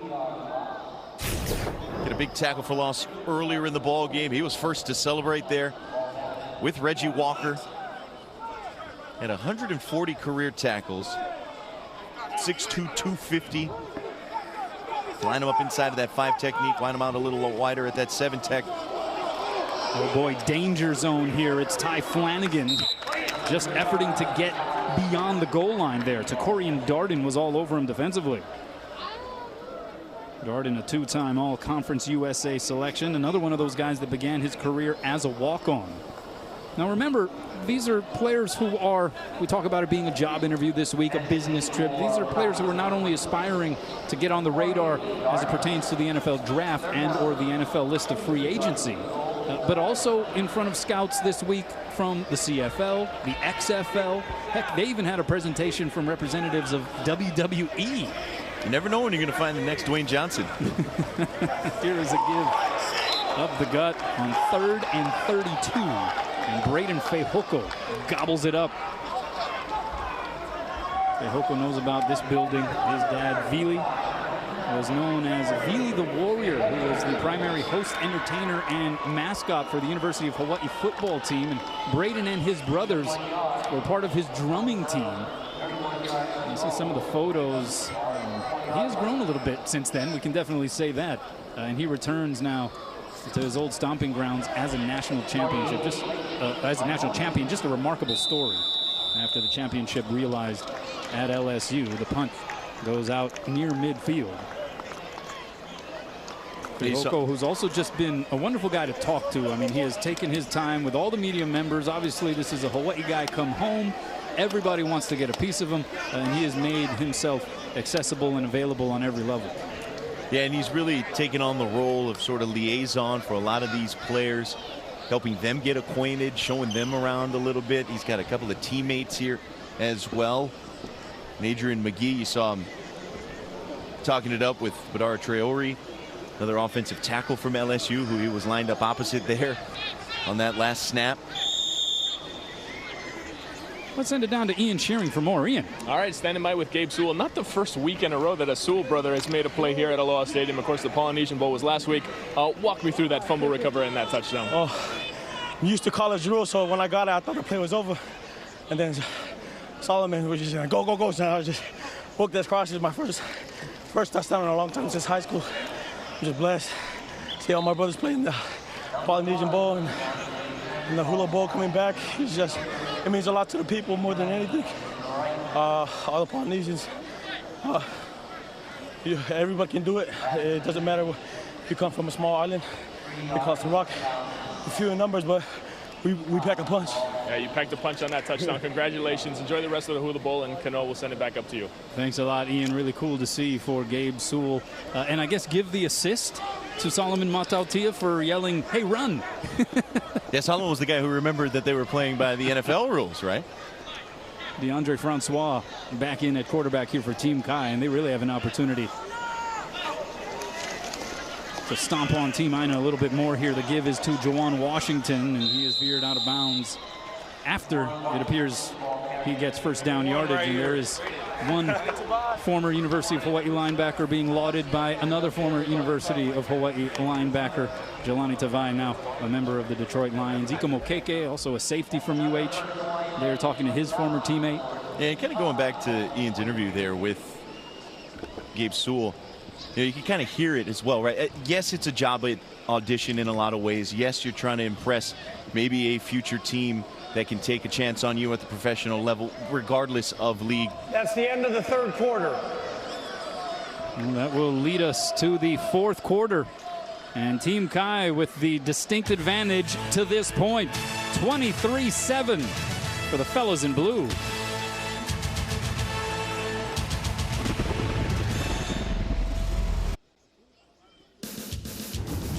Well, the sunsets around these parts about as picturesque as they get here in Honolulu, Hawaii, as we get set for the fourth quarter of the Hula Bowl. Game summary to this point, really the biggest story, Jordan. 4 Aina turnovers that have resulted in 20 Team Kai points. Yeah, that's absolutely the story of this ball game. And they came kind of late in the second quarter, and then it snowballed here into the third quarter to give them that 16-point lead as we hit the fourth. You've seen Brock Rudder has done well, 4 for 5 when he's gotten an opportunity. But we've also seen the ball put on the ground a couple of times. So Team Kai maintaining possession here as we begin the fourth quarter. DeAndre Francois steps up in the pocket. He's going to fire down the sideline. Has a man. It is caught. Touchdown. JoJo Ward of the University of Hawaii. Part of that 10-5 record team, but we have a penalty flag. 77. 10-yard penalty, replay first down. It's going to be a hold against Brandon Kemp, so call it back. Ward, one of 3 1,000-yard receivers for Hawaii this past season. This connection, as good as it gets here from what we've seen tonight, Jordan. Yeah, just the second penalty we've seen all night. The penalty was on 69. First down. All right, so the correction, it's Marcus Keys there, number 69. Yeah, it might have been almost more on Lachavius Simmons, as he was having a whale of a time trying to keep George Obina in front of him. Well, the officials haven't been calling that many penalties, and they threw out about 2 or 3 different numbers, I think, potentially there on that sequence. But they ultimately give it to 69. But I agree with you. I don't think that was Marcus Keys who committed that hold, at least not according to the angle that we had. Yeah, and it wiped off what was a beautiful throw from Francois. That was something we noted and took notice of during practice all week. He had a nice chemistry with both Jason Matthews-Sharsh and JoJo Ward, the 2 University of Hawaii receivers in this ballgame. It was single high safety. He put it over the top, but it gets wiped off the board. Well, more penalty flags here as we had. False start. Offense number 78. 5-yard penalty. Remains first down. And this time they call out Simmons out of Tennessee State, FCS program, and a member of the Ohio Valley Conference.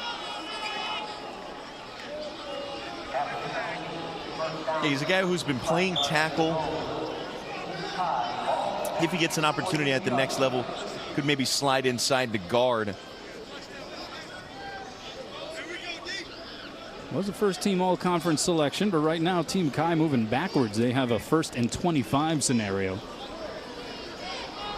After what was, we saw the picturesque sunset coming back from break. That was a picturesque touchdown connection, Francois to Ward. Could be just what the Aina squad needed. Caught a little break. We'll see if they can take advantage. Second and final timeout, Team Kai. Team Kai signaling for its second immediate timeout and final timeout. So we'll break away as well. Fourth quarter of the Hula Bowl. Well, for what it's worth, Team Kai out of timeouts here. Only 2 timeouts presented for each team here in the second half. And so Kai using its second and final timeout before that break. Let's send it down to Kainoa Carlson. Thanks, guys. I'm joined here now by a very special guest, the CEO of New Life Ventures, Bill Resides. Now, Bill, you were instrumental in bringing this game back. Why was it important for the Hula Bowl to make its return? You know, it's been a tradition since 1947. Ended in 2008. Nick Logan, a personal friend of mine, I've been working with him for a few years, said, you know, look, love Hawaii, love college football. Let's bring this tradition back. And why is it important? Obviously, this is the first time it's back in 12 years. Yep. Why is it important that this game continues to be available to players moving forward? You know, these young adults have been working all their life for a moment like this right here. What better place than Hawaii to debut their talents?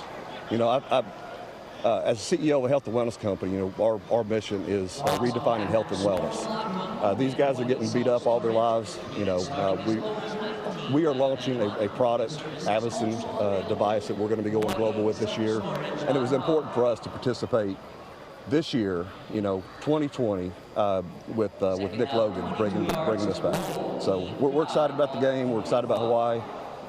And, you know, let's keep this tradition alive. We're hoping it'll be here for many years to come.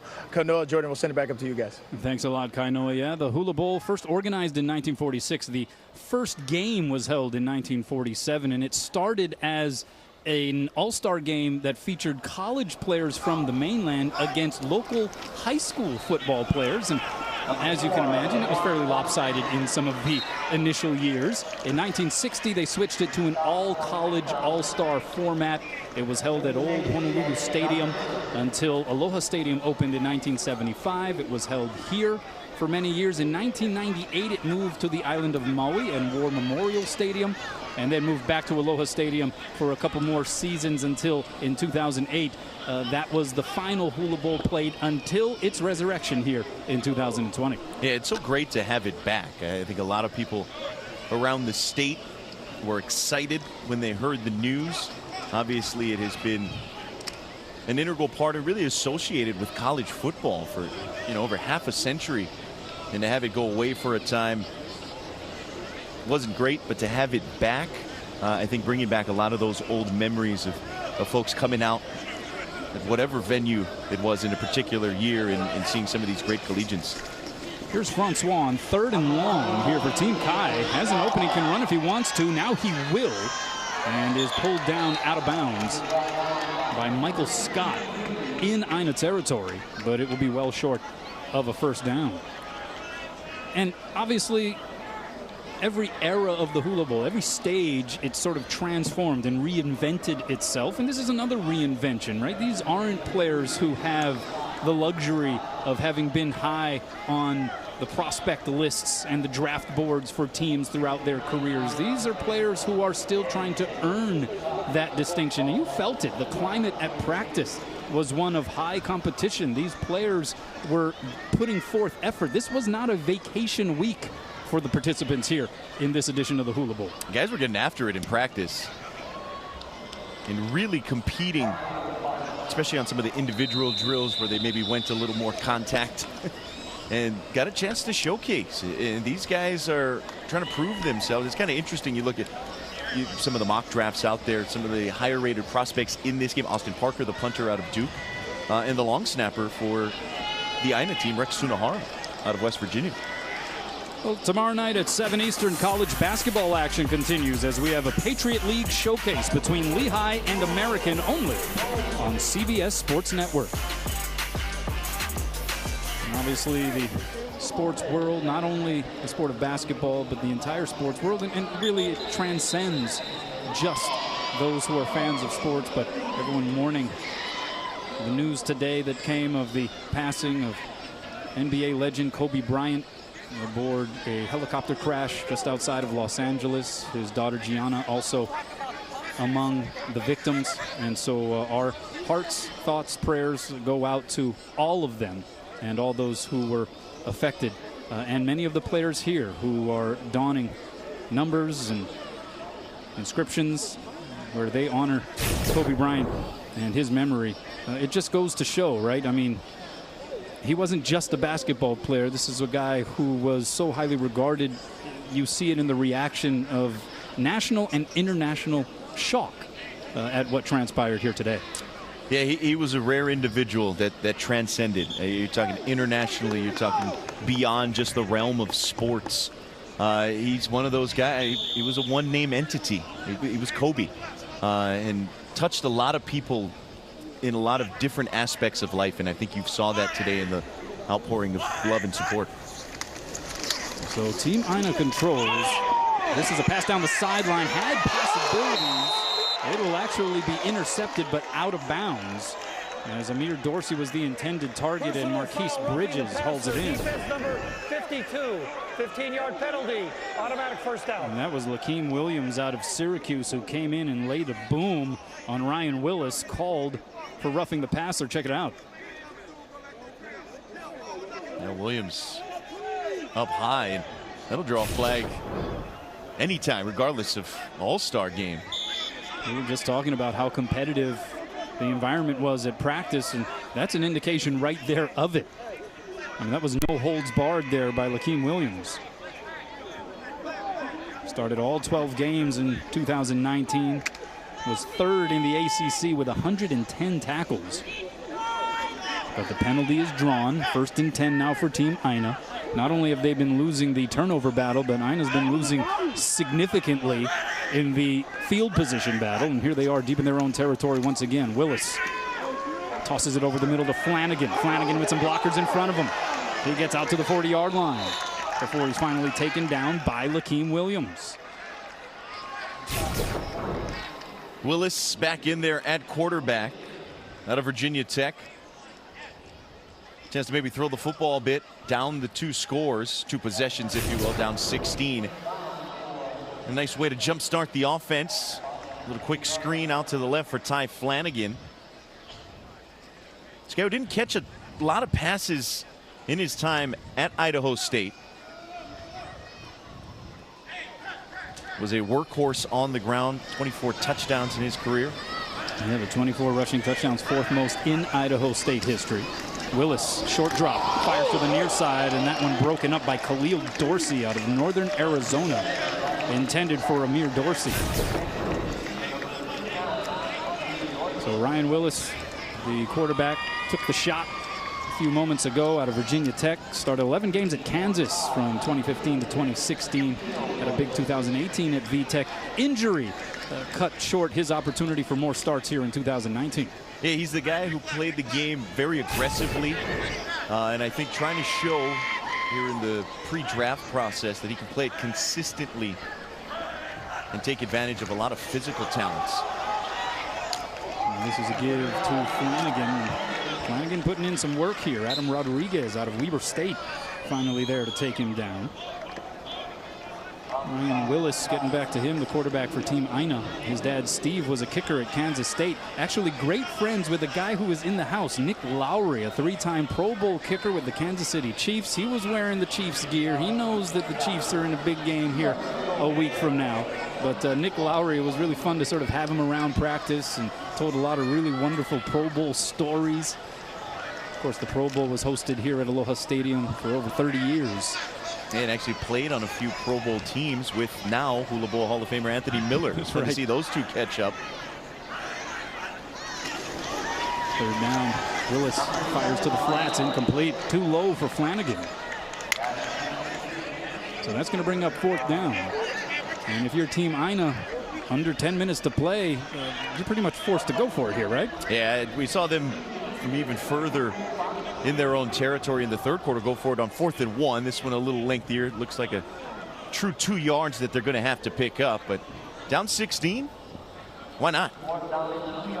It was what Nick Lowry and Anthony Miller were actually talking about, an onside kick that they executed here at Aloha Stadium in a Pro Bowl of yesteryear. That's right. Anthony Miller recovered it, returned it for a touchdown, but alas, the officials threw a flag for an offside and called it back. So the officials getting in the way again of what would have been an ultimate Pro Bowl highlight. Here's a burst here by Flanagan. Twisting away from would-be tackler, still pumping the legs, and gets it all the way down to the 25-yard line. a couple of extra yards with Adrian McGee, the guard out of LSU, coming and helping escort him. Flanagan, strong lower body. It stands out on film. Powerful legs. That time carrying a couple of defenders along for the ride. Yeah, Ikomo Keke from Hawaii and Douglas Coleman III from Texas Tech, both required in trying to pull down Ty Flanagan.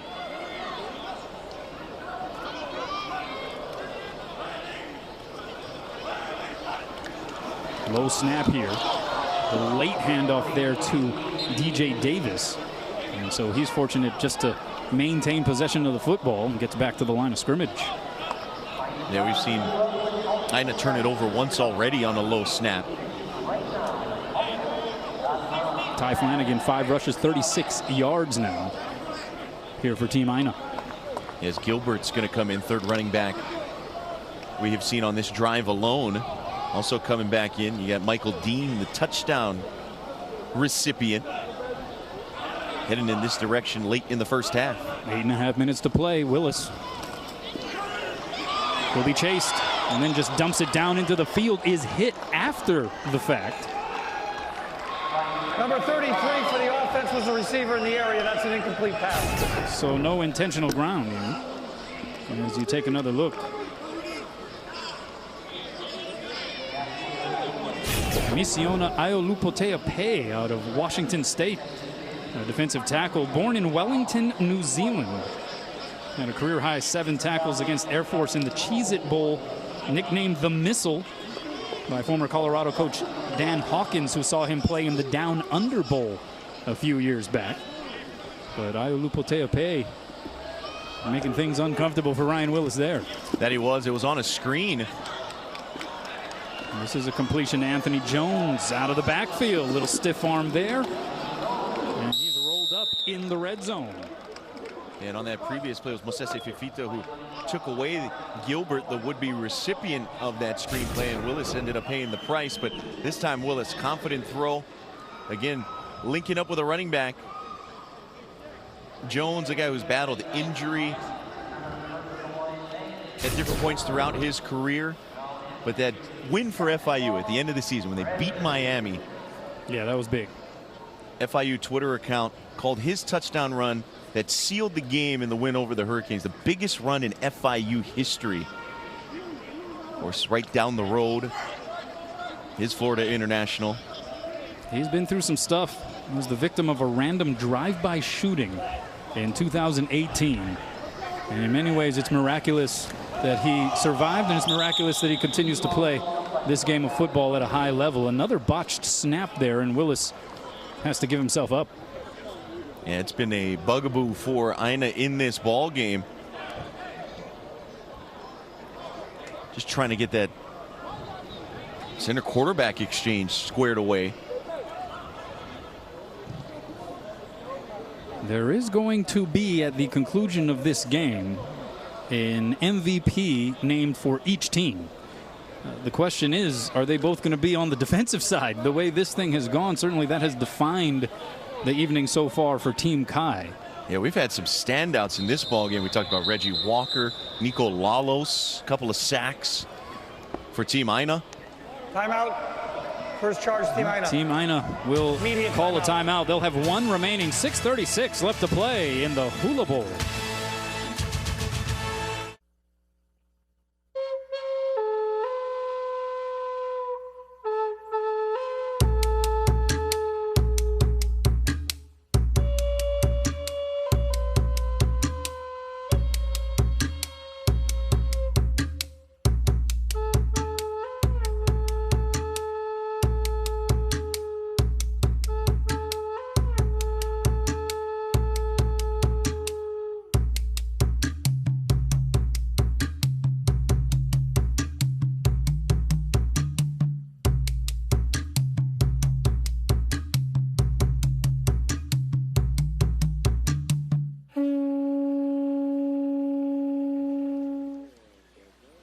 We welcome you back to Aloha Stadium. Kanoa Leahy next to Jordan Helly, Ian Shearing, Kainoa Carlson down on the field. 6:38 left to play.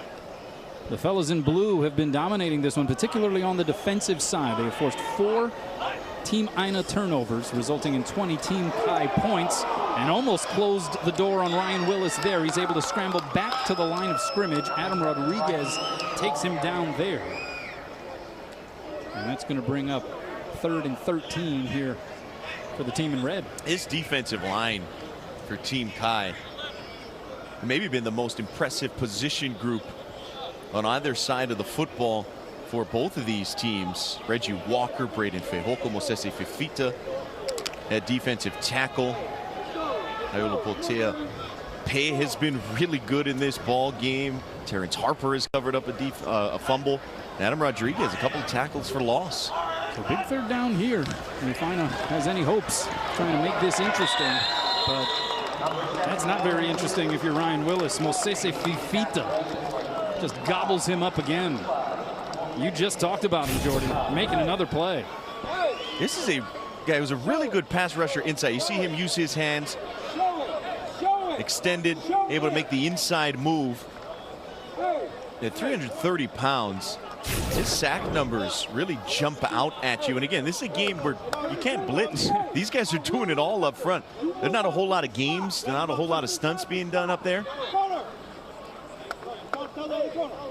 I believe that's now 5 total sacks here on the Kai side. And as you mentioned, no blitzing allowed. So this is just all that defensive front. A lot of it's just one-on-one battles, individual battles being won by the front 4 for Team Kai. Willis stepping up on 4th down. He's going to get rolled up again. Reggie Walker, who might be honing in on an MVP honor. I was going to say his candidacy, I think, is now undeniable as the Team Kai MVP. I think the overall MVP, if we're considering that as well. 3 sacks for him. He's forced a fumble. And if you're talking about guys who have made the biggest impression in this ball game for potential scouts and teams looking for some prospects out of this Hula Bowl, Reggie Walker's star has shined the brightest. He has put in a tremendous performance here in his final collegiate game, and one that could, if he is being looked upon in that way, could potentially lead him into the next level, the next stage of his career. As Team Kai's offense takes over, it's Cameron Mayberry, and Team Kai now with a chance to just start running this thing down if they can string together some timeouts. Only 1 timeout remaining between the 2 teams. It's Team Aina hanging on to it. Yeah, it's kind of interesting to see, right? I mean, these guys are out there. Hey, maybe, you know, give an opportunity to put the ball in the air or something like that. But Rex Ryan, he's out here to win the ball game. That's right. And he wants to keep that clock moving, which is great to see. He's put together a staff, that's for sure. You mentioned Les Steckel, former Minnesota Vikings head coach, the offensive coordinator. Dennis Thurman, the defensive coordinator, former NFL DB, who coached along with Rex Ryan at his stops with the Jets and the Buffalo Bills.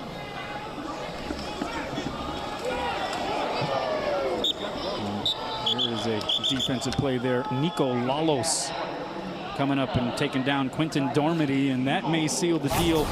Possible MVP candidacy for Nico Lalos. Yeah, he's got 3 sacks. It was a slow developing counterplay, and Lalos got there before Dormady could even hand it off. Tried to rip it out of there.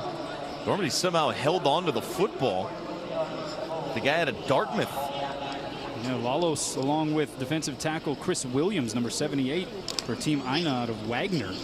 They were both putting in extra work. So the practices ended, and while it was competitive certainly during the practice sessions, these are guys who are putting in extra running, extra drill work, even after the practices has concluded. Yeah, and because they had so many activities in the afternoon and evening, trips to Polynesian Cultural Center and the like, a lot of those practices came in the middle of the day, the hottest part of the day. That's right. So these guys are out there under the mid-afternoon sun. Another give to Mayberry. He's tossed around and brought down near the original line of scrimmage. You know, some of that too, right? Lalos and Williams creating a bond, getting to know each other, talking to some of the other, Tymir Berry, defensive back out of Monmouth, asking him, you know, what's been the best part about this? The guys, like just being around a different group of guys, having fun with them.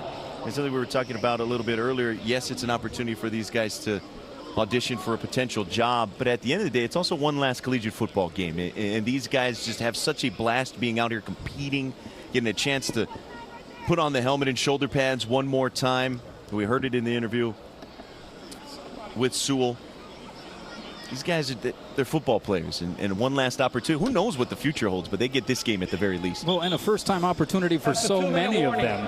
And perhaps, I would say the majority of these players in their first trip ever out to the Hawaiian Islands. And as you can see by some of the scenery, it was a pretty wonderful trip. 2-minute warning. Welcome back to Aloha Stadium. Kanoa Leahy, Jordan Helly. We have Ian Shearing and Kainoa Carlson down on the field. We're in the 2-minute warning. Team Kai all over Team Aina here in this reboot of the Hula Bowl, 23-7, but facing a 4th down here coming out of that break, and so they bring the punt team on. We were talking about this experience for the players, and not just from a football and career standpoint where they're trying to extend their football lives, so to speak, but just coming out to the islands for the majority of these players. I'd say it was the first ever trip out here. In fact, Amir Dorsey, receiver for Team Aina out of Rhode Island, he said that he had never even been to the west region of the country. And so you can imagine coming all the way from where he was playing his college football, it was a long flight. And he said it was as nervous as he has ever been. Well, he's got to go back.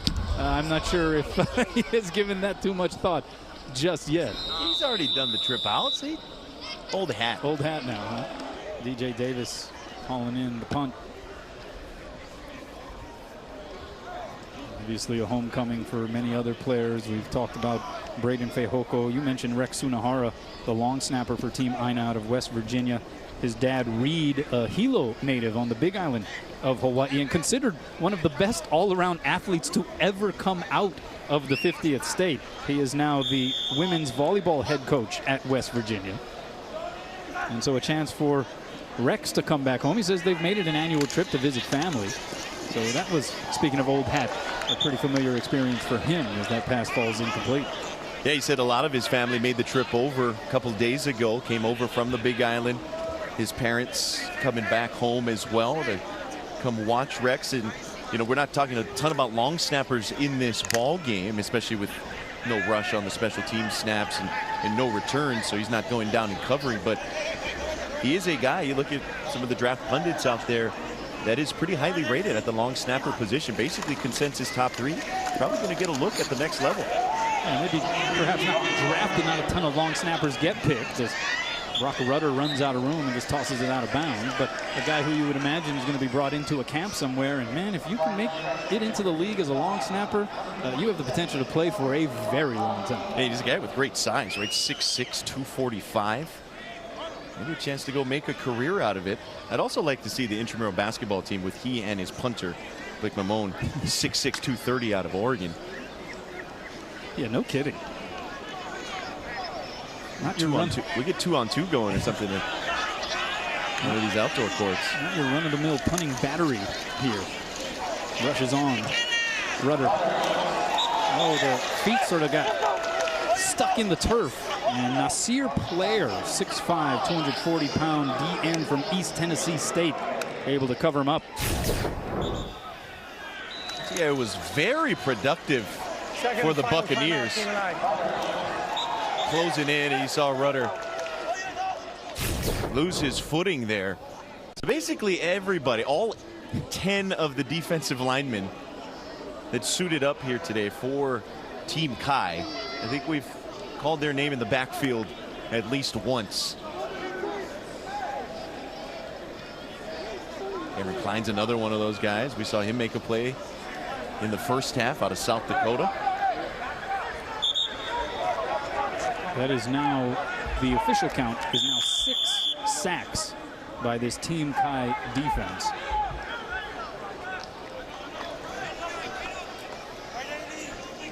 That's no joke. Again, it's Blair. And he brings Rudder down on 4th and long. Nasir Blair making a late charge in the stat book.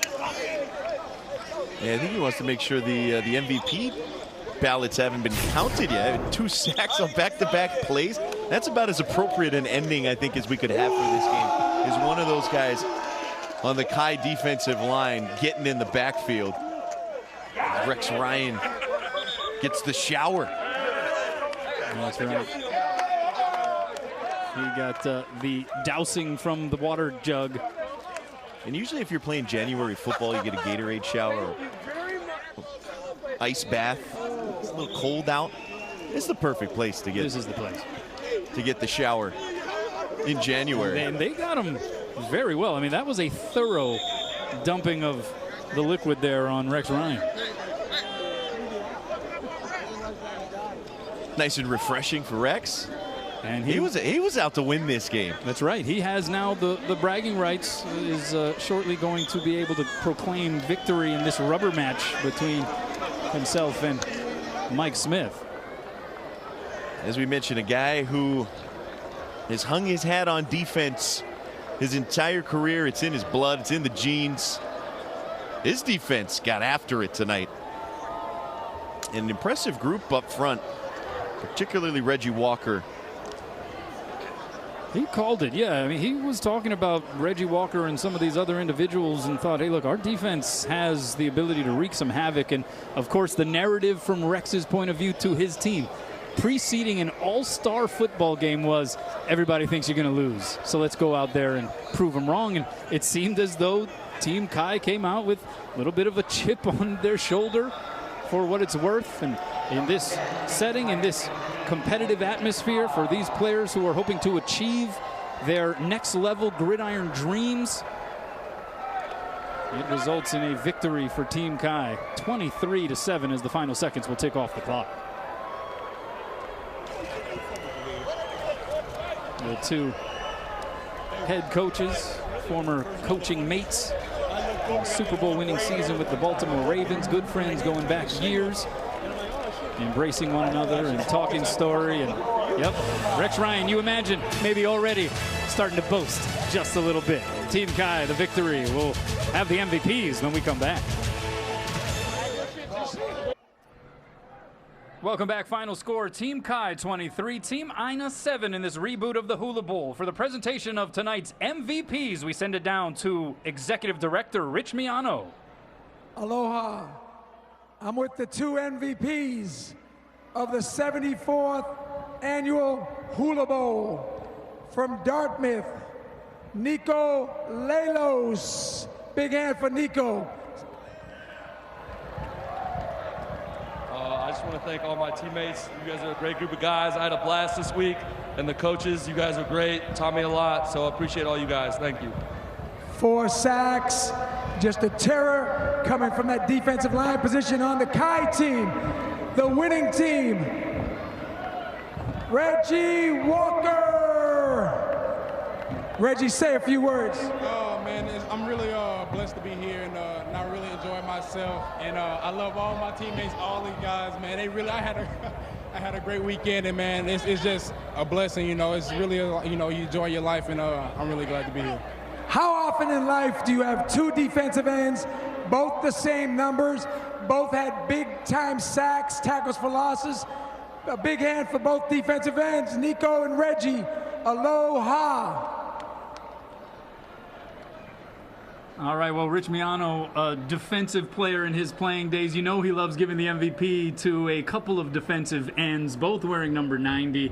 Defense was the name of the game tonight, Jordan. It really was. The 4 turnovers forced by Team Kai ended up being the difference. It was that front 4. We really saw all 10 guys get after it, including Reggie Walker, the MVP for Team Kai, Nico Lalos, not to be outdone, but the defense so impressive here today. Yeah, and you could sense it from those guys, a genuine enjoyment of this experience in this return of the Hula Bowl. For Ian Shearing, Kainoa Carlson, Jordan Helly, I'm Kanoa Leahy.